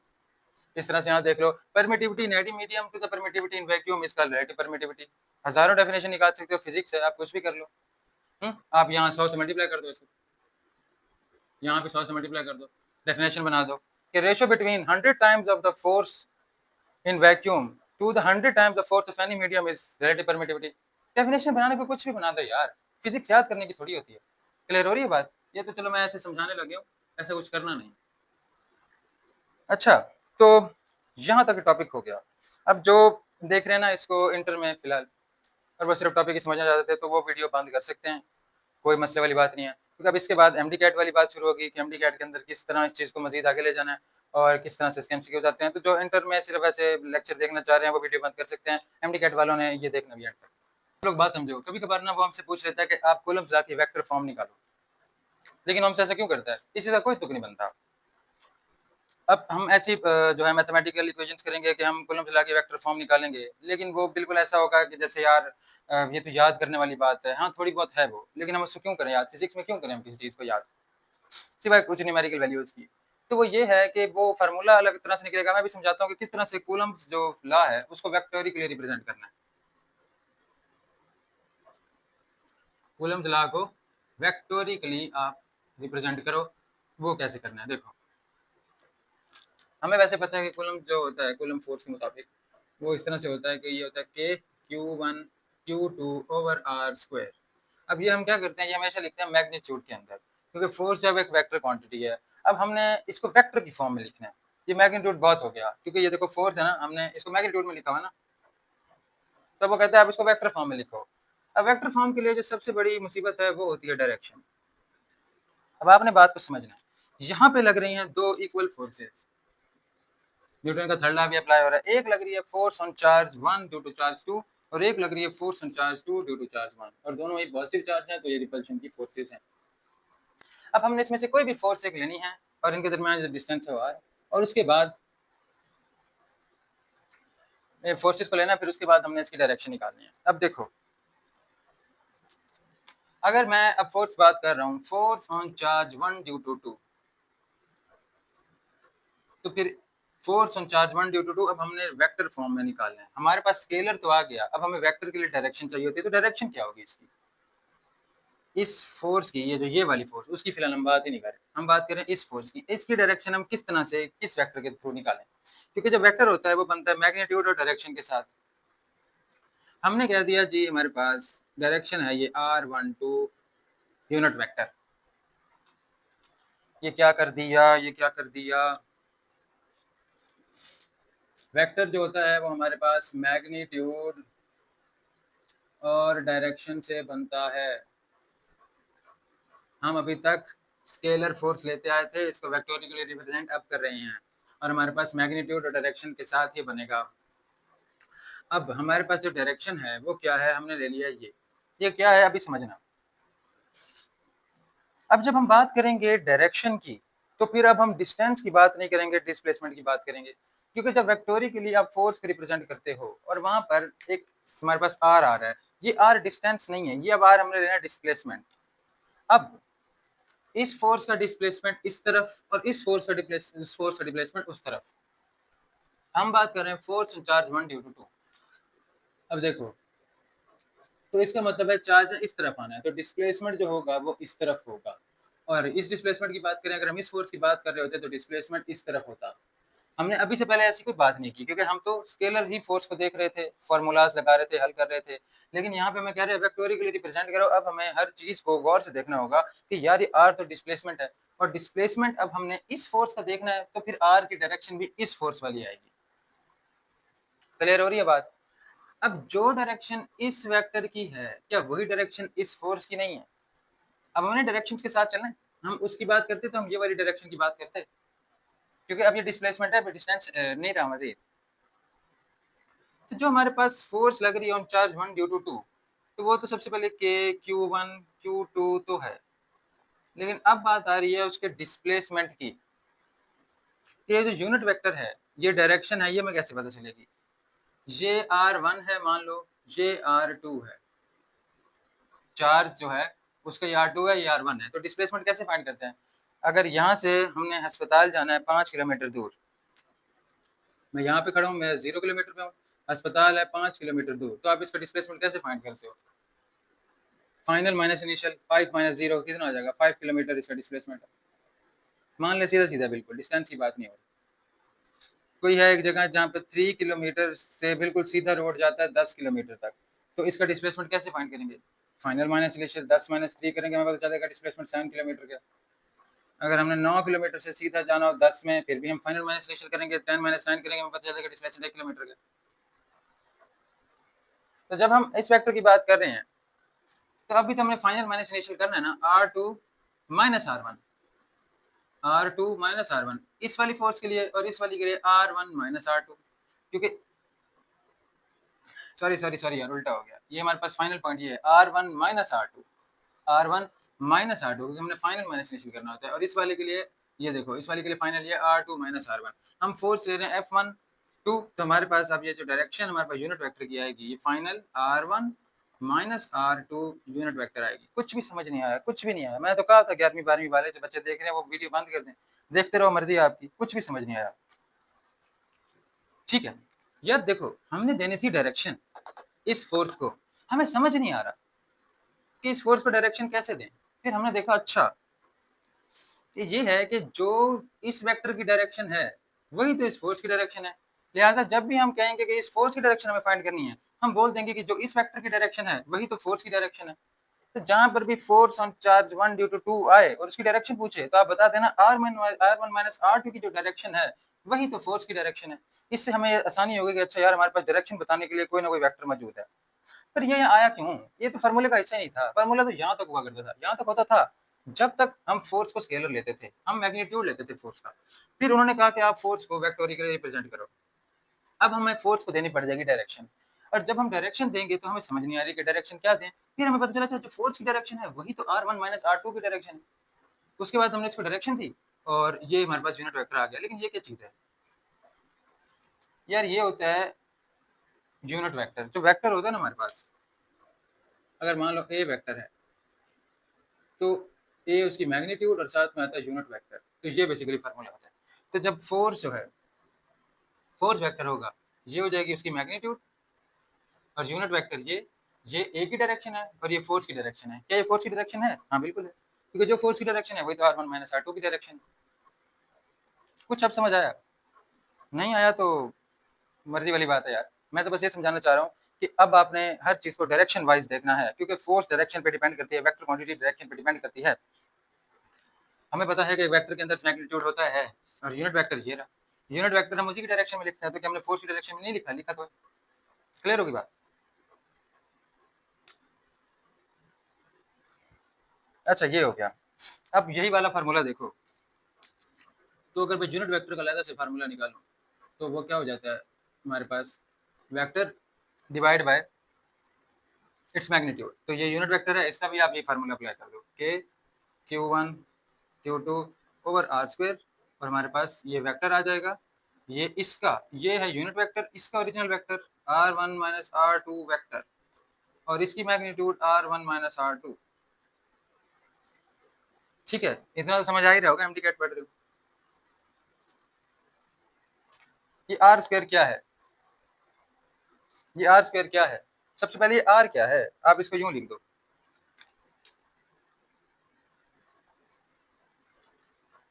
अब क्योंकि हम बात कर रहे हैं specific F on force on one due to charge 2, तो फिर हमने ये देखना है कि ये जो आर है ये वही r1 माइनस r2 है, r2 माइनस r1 नहीं है, वो उसके लिए होगा। तो जब ये देखो आप, ये दो हैं, ये क्या है r1 माइनस r2, ये भी क्या है r1 माइनस r2, ये भी क्या है r1 माइनस r2। अगर आपको नहीं ऐसे समझ आ रहा तो आप ये देख लो कि Q1 Q2 over r1 minus r2, ये भी r1 माइनस r2, ये r1 माइनस r2 वेक्टर, और ये r1 माइनस r2।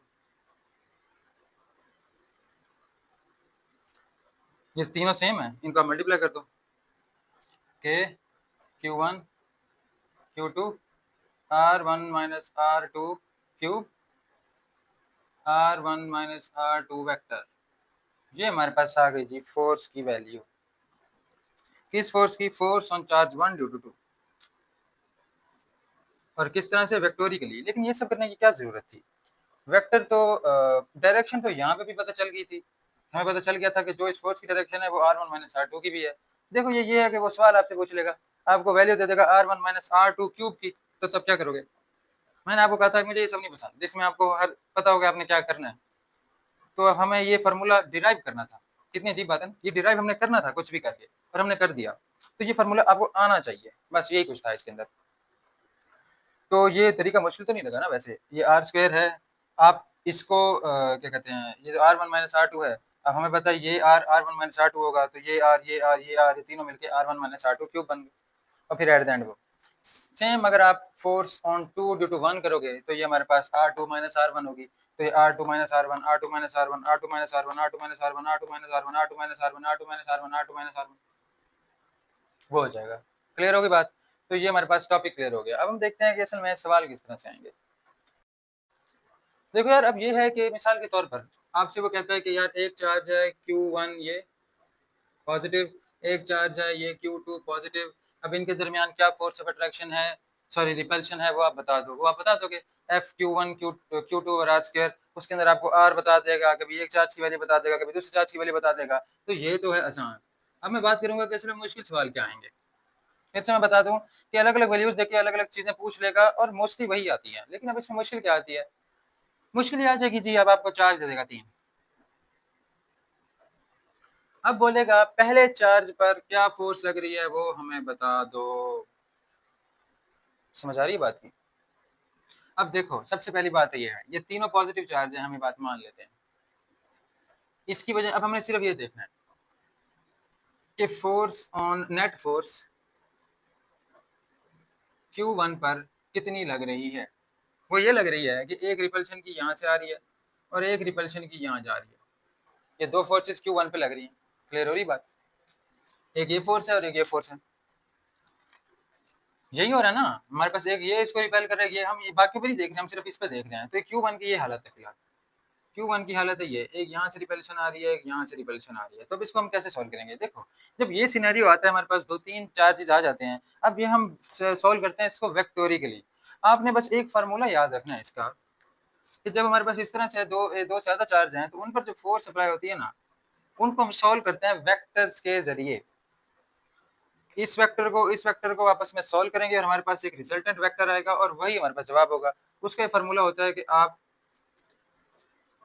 पहले वेक्टर को a square plus b square plus 2ab cos theta, ये हमने पहले भी आपने बुक के अंदर पढ़ा होगा ये फार्मूला। तो अब क्या है कि जब हमारे पास दो से ज्यादा चार्जेस की बात आती है, तो हम उसको इस तरह से सॉल्व करते हैं वेक्टर्स के जरिए, एक इस तरफ है। तो अब पहले वेक्टर का स्क्वायर लो, दूसरे का स्क्वायर लो, 2ab करो और इनके दरमियान जो एंगल है वो करो और हमारे पास आ जाएगा जवाब। मैं कैलकुलेटर उठा लूँ, 1 मिनट।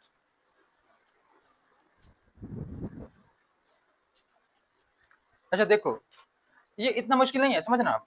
अब हमने फाइंड करना है इस पर, तो सबसे पहले तो वो हमें एंगल खुद ही दे देगा। वो कहेगा यार यहाँ पे 60 डिग्री है, यहाँ पर भी 60 डिग्री है, यहाँ पर भी 60 डिग्री है, तो हमें समझ आ जाएगी कि ये रिपल्शन भी 60 डिग्री की है। पहले जो दो चार्जेस की बारी फोर्स लगती थी वो होती थी ये कि Q1 Q2 over R square, ये डिस्टेंस इनके दरमियान आर है। इस बार एक ही चार्ज पे दो फोर्स लग रही हैं, तो अगर हम नेट फोर्स देखें किस पर, चार्ज ए पर, ये बी है ये सी है, ठीक है, चार्ज ए पर नेट फोर्स, चलो इसको 1 2 3 रहने दो, चार्ज 1 पर नेट फोर्स, तो वो है force on charge 1 due to 2, फिर है force on charge 1 due to 3, ठीक है ना, पहले एक होता था लेकिन अब दो है, तो अगर इन दोनों को ऐड करोगे तो हमारे पास नेट फोर्स आ जाएगी। क्लियर है, कोई मुश्किल है? अभी हमने पढ़ा था कि force on charge 1 due to 2, force on charge 2 due to 1, लेकिन अब हमने फोर्स ऑन चार्ज 1 नेट देखनी है कितनी है, और वो ये है force on charge 1 due to 2 and force on charge 1 due to 3, तो वो हमारे पास ये है। अब इसको कैसे सॉल्व करेंगे? इसको सॉल्व करने का हमारे पास ये तरीका है कि हम इसको इस मेथड से सॉल्व करने के बजाय वेक्टोरिकली सॉल्व करें।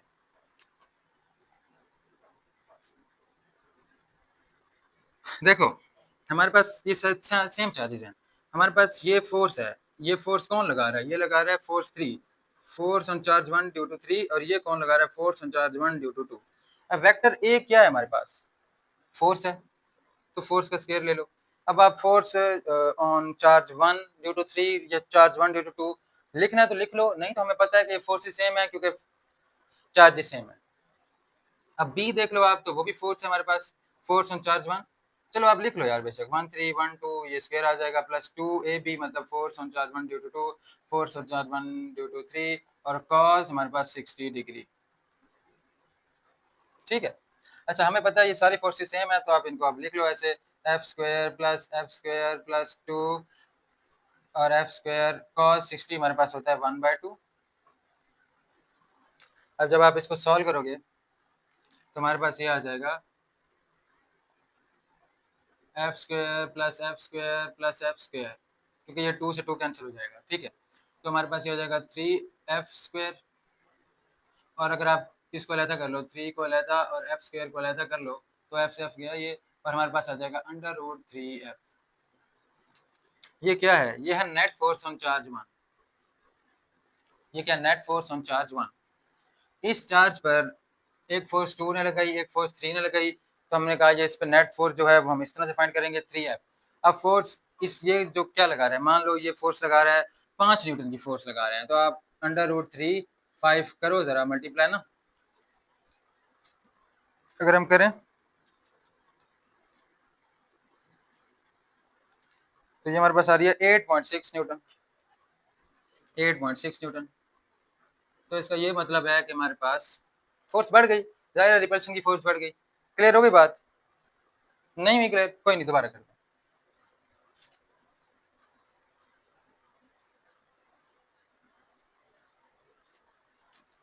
देखो, अब हम मजेदार काम करते हैं, हमने प्लस प्लस वाले कर लिए, अब हम माइनस वाले कर लेंगे। एक चार्ज है ये Q1, एक चार्ज है ये Q2, एक चार्ज है ये Q3। मजे की बात है ये पॉजिटिव ये वाला नेगेटिव है। अब हमें वो कहता है कि इनके दरमियान डिस्टेंस आर, ये भी सेम डिस्टेंस आर, ये भी सेम डिस्टेंस आर, ये भी एंगल 60, ये भी एंगल 60। कभी कभार वो आपको नहीं बोलेगा एंगल 60 है या नहीं, वो कहेगा इक्विलेटरल ट्रायंगल के अंदर एंगल 60 डिग्री होते हैं। हमें कहता है बताओ फोर्स ऑन चार्ज Q2 क्या होगी। हमें पता है अगर दो चार्ज होते तो इलेक्ट्रोस्टैटिक फोर्स का फार्मूला होता है ये, बात खत्म। लेकिन ऐसा नहीं है क्योंकि चार्ज दो से ज्यादा है, और जब दो से ज्यादा हैं तो अब हमने देखना है ये वेक्टर्स के थ्रू हल होना है। तो जो नेट फोर्स हमारे पास होगी वो a square plus b square plus 2ab cos theta के जरिए होगी। इसका मतलब है कि आप पहले वेक्टर का स्क्वायर लो, दूसरे का लो, और 2ab करके एंगल का सिस्टम कर लो जो भी। अब हम फाइंड करते हैं इस पे नेट फोर्स कितनी लगेगी। ठीक है, समझना, ये प्लस है, ये प्लस है, ये इसको रिपेल करेगा,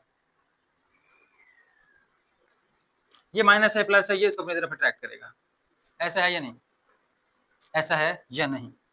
तो इसकी सिचुएशन ये बन गई है, ये एक वेक्टर इस तरफ है, एक वेक्टर इस तरफ है। अब मैं ना थोड़े फिजिक्स वाले सवाल जो है वो टर्मिनोलॉजी इस्तेमाल करूंगा। ये जो वेक्टर है ये force on charge due to 1, ये जो वेक्टर है ये है force on charge due to 3, to force on charge 2 due to 3। ऐसा है या नहीं। तो एक वेक्टर जो ए स्क्वायर वाला लेना था वो ये हो गया, एक वेक्टर ये हो गया। आप इसको सॉल्व कर लो, इसमें मुश्किल क्या है।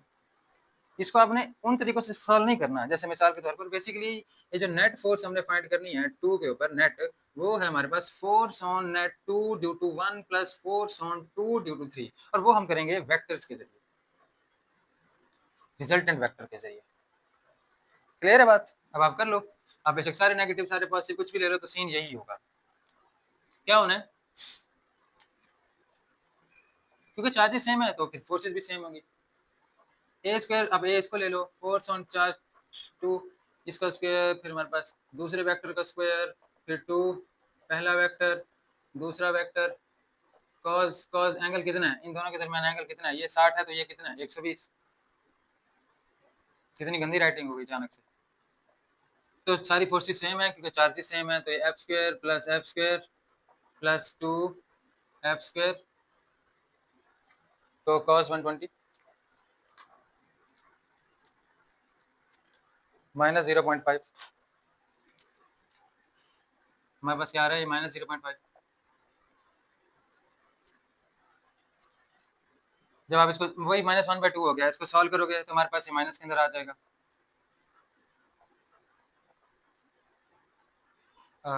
Minus F square. ऐसा है या नहीं, जहाँ पहले प्लस एफ स्क्वायर आ रहा था वहाँ क्या आ जाएगा, माइनस एफ स्क्वायर आ जाएगा, तो बच जाएगा एफ स्क्वायर। तो जो एक फोर्स है ना हमारे पास वही नेट फोर्स है। जो फोर्स ये इस पे लगा रहा है, जो फोर्स ये से अट्रैक्ट कर रहा है, तो वो जो एक फोर्स आ रही है वही हमारे पास जवाब होगा। समझ आ रही ना बात की मैं क्या कहना चाह रहा हूँ। अब ऐसा क्यों हुआ है कि हमारे पास जो नेट फोर्स है वो एक चार्ज की फोर्स के बराबर ही आई है, क्योंकि एक पॉजिटिव है एक नेगेटिव है। तो एक खींच रहा है दूसरा लगा रहा है तो फोर्स तो वही आनी है। हाँ अलबत्ता सेम डायरेक्शन से लगाते जीरो आ जाती है, लेकिन डायरेक्शन थोड़ी चेंज है इसलिए फोर्स की वैल्यू आ गई है। ये वाली बात समझ आई है, क्लियर हुई या नहीं। तो इस तरह के जो है सवाल वो आ सकते हैं।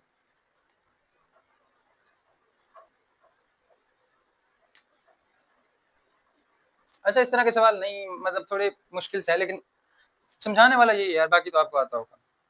अच्छा फिर कुछ और तरह के होते हैं कि मिसाल के तौर पर यहाँ पर चार्ज है Q1 पॉजिटिव, यहाँ पर चार्ज है पॉजिटिव लेकिन 4Q, मतलब इससे 4 गुना बड़ा, ये है R। अब आप कहोगे पॉइंट चार्ज इस पर होता है, यार पॉइंट चार्ज है, ये हमने इसको दूर रखा हुआ है। 1.6 × 10⁻19 इलेक्ट्रॉन मिले तो एक कॉलम चार्ज बनता है। खैर सवाल जो है वो मैं समझाना चाह रहा हूँ। सवाल ये है, एक पॉजिटिव चार्ज ये है, एक ये भी इसको रिपेल कर रहा है जी, ये इसको बहुत ज्यादा रिपेल कर रहा है, ये इसको बहुत थोड़ा सा रिपेल कर रहा है। समझ आ रही है ना बात की। वो कहता है एक और चार्ज है जी प्लस पॉजिटिव Q, इसको आप 1 कह रहे हो, इसको 2 कह दो, इसको 3 कह दो। इसको मैं कहां पर रखूं इन चार्जेस के दरमियान या बाहर, मतलब ये जो लाइन है, ये जो पूरी एक लाइन जा रही है, इस पर कहां रखूं कि इस पर नेट फोर्स 0 हो जाए। इस नए चार्ज को कहां पे रखूं कि इस पर नेट फोर्स 0 हो जाए। इस नए चार्ज को कहां रखूं कि इस पर नेट फोर्स 0 हो जाए। अगर इस चार्ज को हम रखते हैं यहां पर, ये इसको रिपेल करेगा, ये इसको रिपेल करेगा, ये तो नेट फोर्स 0 ना हो। अगर मैं इस चार्ज को रखता हूँ यहाँ पर, ये इसको रिपेल करेगा, ये भी इसको रिपेल करेगा, इसमें नेट फोर्स 0 ना हुई। इसका मतलब इसकी नेट फोर्स तभी 0 होगी जब हम इसको इन दोनों के दरमियान में कहीं रखेंगे। अब मैं इस चार्ज को अगर यहाँ पे कहीं पे भी रख देता हूँ तो इस ये इसको रिपेल करेगा, ये भी इसको रिपेल करेगा, नेट फोर्स 0 हो सकती है इन दोनों के दरमियान कहीं पर भी। अब वो कहाँ पर होगी, अब उस चीज का हमने अंदाजा लगाना है। देखो अगर चार्जेस होते सेम तो मैं दरमियान में रख देता और नेट फोर्स 0 हो जाती, क्योंकि जितना रिपेल ये करता उतना रिपेल ये करता, दरमियान में रखते चार्ज जो नेट फोर्स है वो जाती 0। लेकिन अब ये चार्ज है बड़ा, तो अब हमने इसको बीच में तो रख नहीं सकते, तो अब हमने कहाँ रखना है,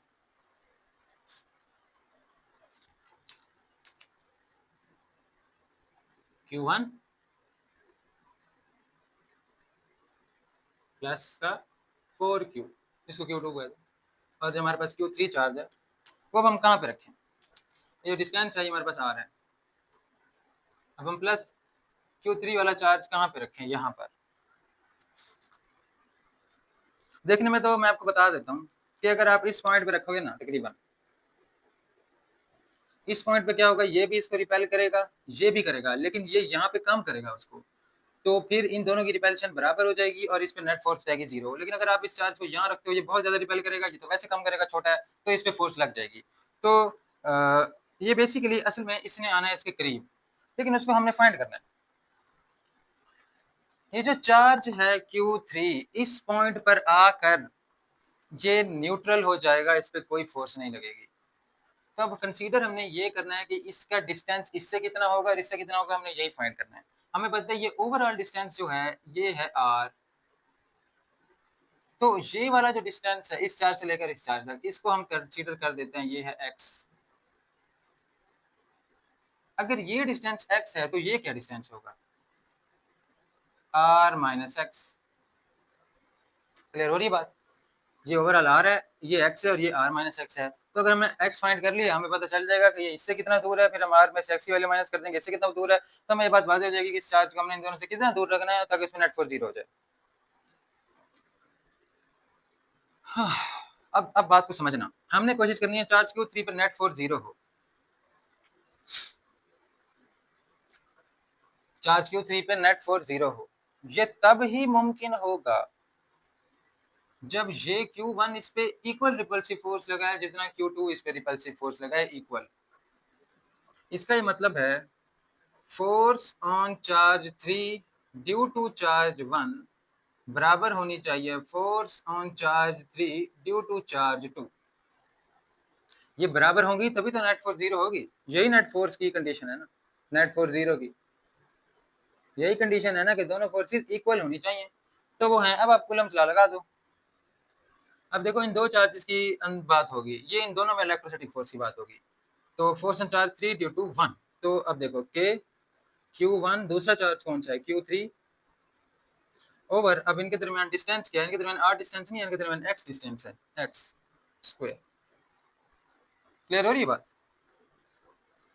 हमने कहा ये फोर्स इसके बराबर होगी तभी तो नेट फोर्स 0 होगी, तो हम इसको बराबर कर दिया, ठीक है। अब हमें पता है कि ये वाली जो फोर्स है force on charge 3 due to 2 वो ये होगी कि के Q3 हो गया हमारे पास, चलो Q1 है ना, तो वो हमारे पास किसके बराबर है 4Q के, ये हो गया 4Q और हमारे पास Q3 हो गया। अब इनके दरमियान डिस्टेंस क्या है r माइनस एक्स का स्क्वायर। समझ आ रही है, हमने बेसिकली x फाइंड करना है ताकि हमें इन दोनों का डिस्टेंस पता चल जाए, हमें पता चल जाएगा नेट फोर्स कहाँ पे 0 होगी। कैसे क्या गया Q3 से Q3 गया, Q से Q गया, हमारे पास आ जाएगा 1 over X square 4 over r minus X square, दोनों तरफ आप अंडर रूट ले लो, 1 over x equals to r minus X, यहाँ प्लस माइनस कर दो अंडर रूट की वजह से। अब इसको आप क्रॉस मल्टीप्लाई कर दो अगर, तो एक जगह आ जाएगा 2x और दूसरी जगह आ जाएगा plus minus r minus x. अब इसकी दो सिचुएशंस हो सकती हैं, या तो ये 2x हो जाएगा r माइनस एक्स, या ये 2x हो जाएगा माइनस r प्लस एक्स। तो अगर हम ये देख लें तो ये हमारे पास आ जाएगा 2x plus x equals r, 3x equals r, या x इक्वल्स r बाय 3। इसको देख लो आप, तो ये हो जाएगा x इक्वल्स माइनस r। यहाँ पर वो अब इन दोनों में से एक ही ठीक होना है, यहाँ वो कहते हैं जो x है ये r बाय 3 है, यानी ये अगर टोटल r है ना तो अगर आप इसके 3 हिस्से कर दोगे तो ये एक हिस्सा x के बराबर होगा, तो ये बात वैलिड है। लेकिन क्या x r के बराबर है? नहीं, x r के बराबर कभी नहीं हो सकता जब तक ये दोनों चार्जेस बराबर नहीं होते। सॉरी, नहीं, ये तो कभी हो नहीं सकता ना यार, एक्स आर के बराबर कैसे हो सकता है? मैं ये कह रहा था X minus R minus X के बराबर तब हो सकता है जब ये दोनों चार्जेस बराबर हों, क्योंकि हम बीच में फिर पॉजिटिव चार्ज को जीरो नेट फोर्स का बना देंगे, लेकिन ये तो फिर बड़ा है इससे। अच्छा, तो ये वाली जो चीज़ है वैलिड है, और इससे हमें पता चल गया कि अगर हम मान लेते हैं कि इन दोनों के दरमियान डिस्टेंस 9 सेंटीमीटर नहीं होता, बहुत छोटा होता था, तो इसका मतलब ये अगर 9 सेंटीमीटर का डिस्टेंस था, मैं कसम खा के कह रहा हूँ ये बहुत बड़ा डिस्टेंस है, इतना नहीं होता। तो इसका ये मतलब है कि इस चार्ज से Q3 3 सेंटीमीटर पे होना चाहिए और यहाँ से 6 सेंटीमीटर पे होना चाहिए। देख लो ना, आप खुद ही माइनस कर लो यार, इतना तो कर ही लोगे। तो इसका मतलब फिर जाकर जब आप इससे इतना दूर रखोगे, इससे इतना दूर रखोगे, तो हमारे पास चार्ज जो है उस पर नेट फोर्स हो जाएगी 0। क्लियर हो रही है बात? एक फार्मूला बताता हूँ, अंडर रूट Q1 और अंडर रूट Q2। अब आप देखो चार्ज 1 क्या है, वो 1 है, चार्ज 2 क्या है, ये भी 1 है जी। उसके बाद बात आ रही है जी चार्ज 2 की, तो वो 4 है।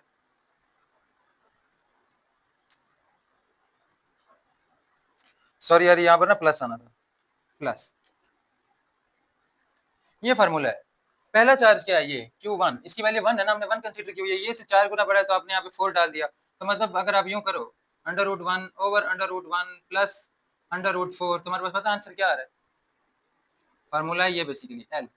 हमारे पास आंसर आ रहा है 1/3, और ये जो L है ये आ गया। x का फाइंड करने का ये जो डिस्टेंस है, ये सब करने से बेहतर है आप ये फार्मूले लगाओ, अंडर रूट वन इस चार्ज की से ये से 4 गुना बड़ा है, तुम्हारे पास 1/3 L आ गया। L छोड़ो, आप इसको 1/3 R बोल दो, और यही तो हमने यहाँ पे भी फाइंड किया है कि x इक्वल्स 1/3 ओवर R, या फिर x इक्वल R/3, यही तो हमने यहाँ पे फाइंड किया। अब ये जो फार्मूला है ना, ये हर जगह वैलिड नहीं होता, ये वैलिड सिर्फ तब होगा जब आप इस लाइन के अंदर अंदर कोई चार्ज रखना चाहते हो और उस पर नेट फोर्स 0 करना चाहते हो, तब ये वाला फार्मूला आपने लगा देना है, इस सब को नहीं करना। आसान है ना, ये हमारे पास 1/3 आ गया, इसके डिस्टेंस की वैल्यू आ गई। मैं फिर से कह रहा हूँ क्योंकि लेक्चर अब खत्म करने वाला हूँ, तो ये कह रहा हूँ कि हमारे पास ये आपने फार्मूला सिर्फ और सिर्फ तब लगाना है जब आपके पास ये जो चार्ज हम रख रहे हैं जिसमें नेट फोर्स 0 करनी है, वो इन दोनों के दरमियान रखना। अब हम एक ऐसा सवाल करेंगे जिसके अंदर हमें ये दरमियान में ना रखना पड़े नेट फोर्स 0 करने के लिए।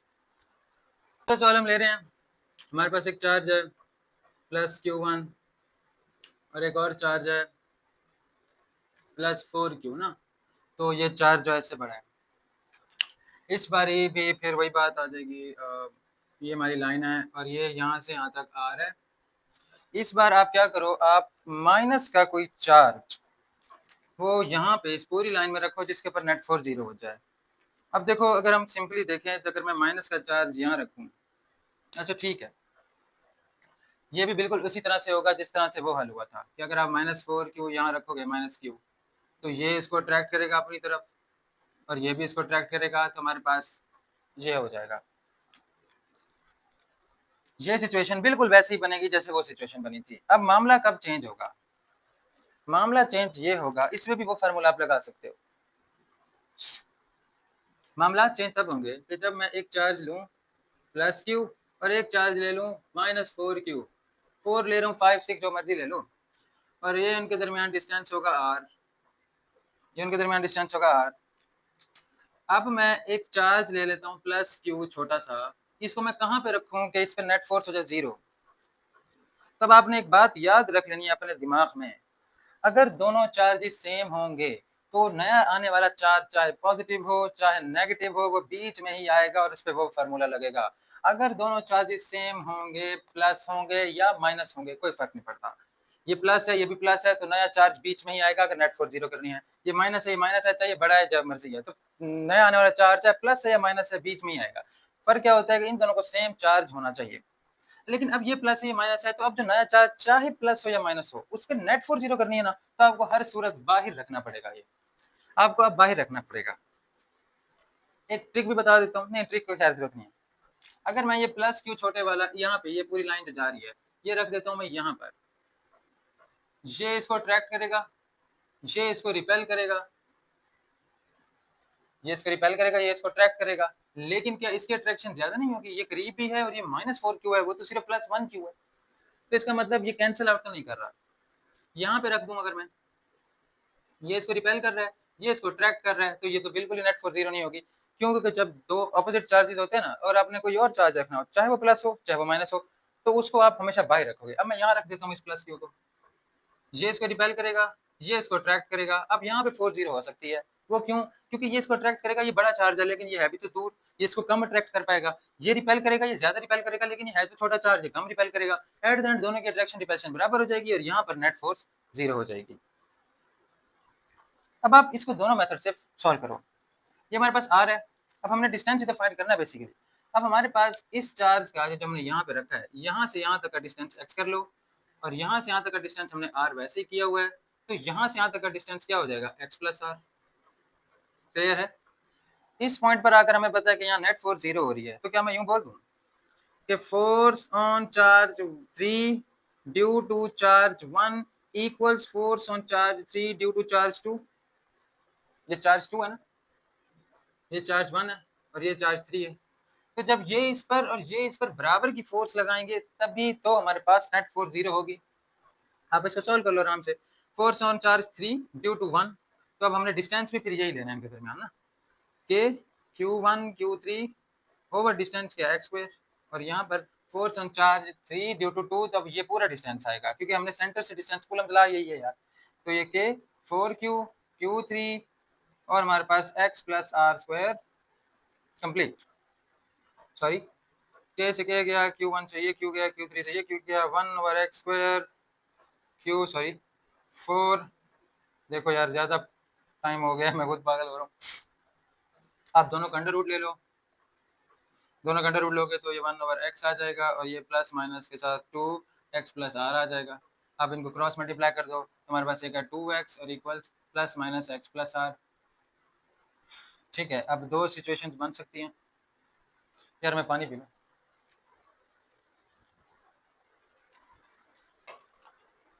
हेलो,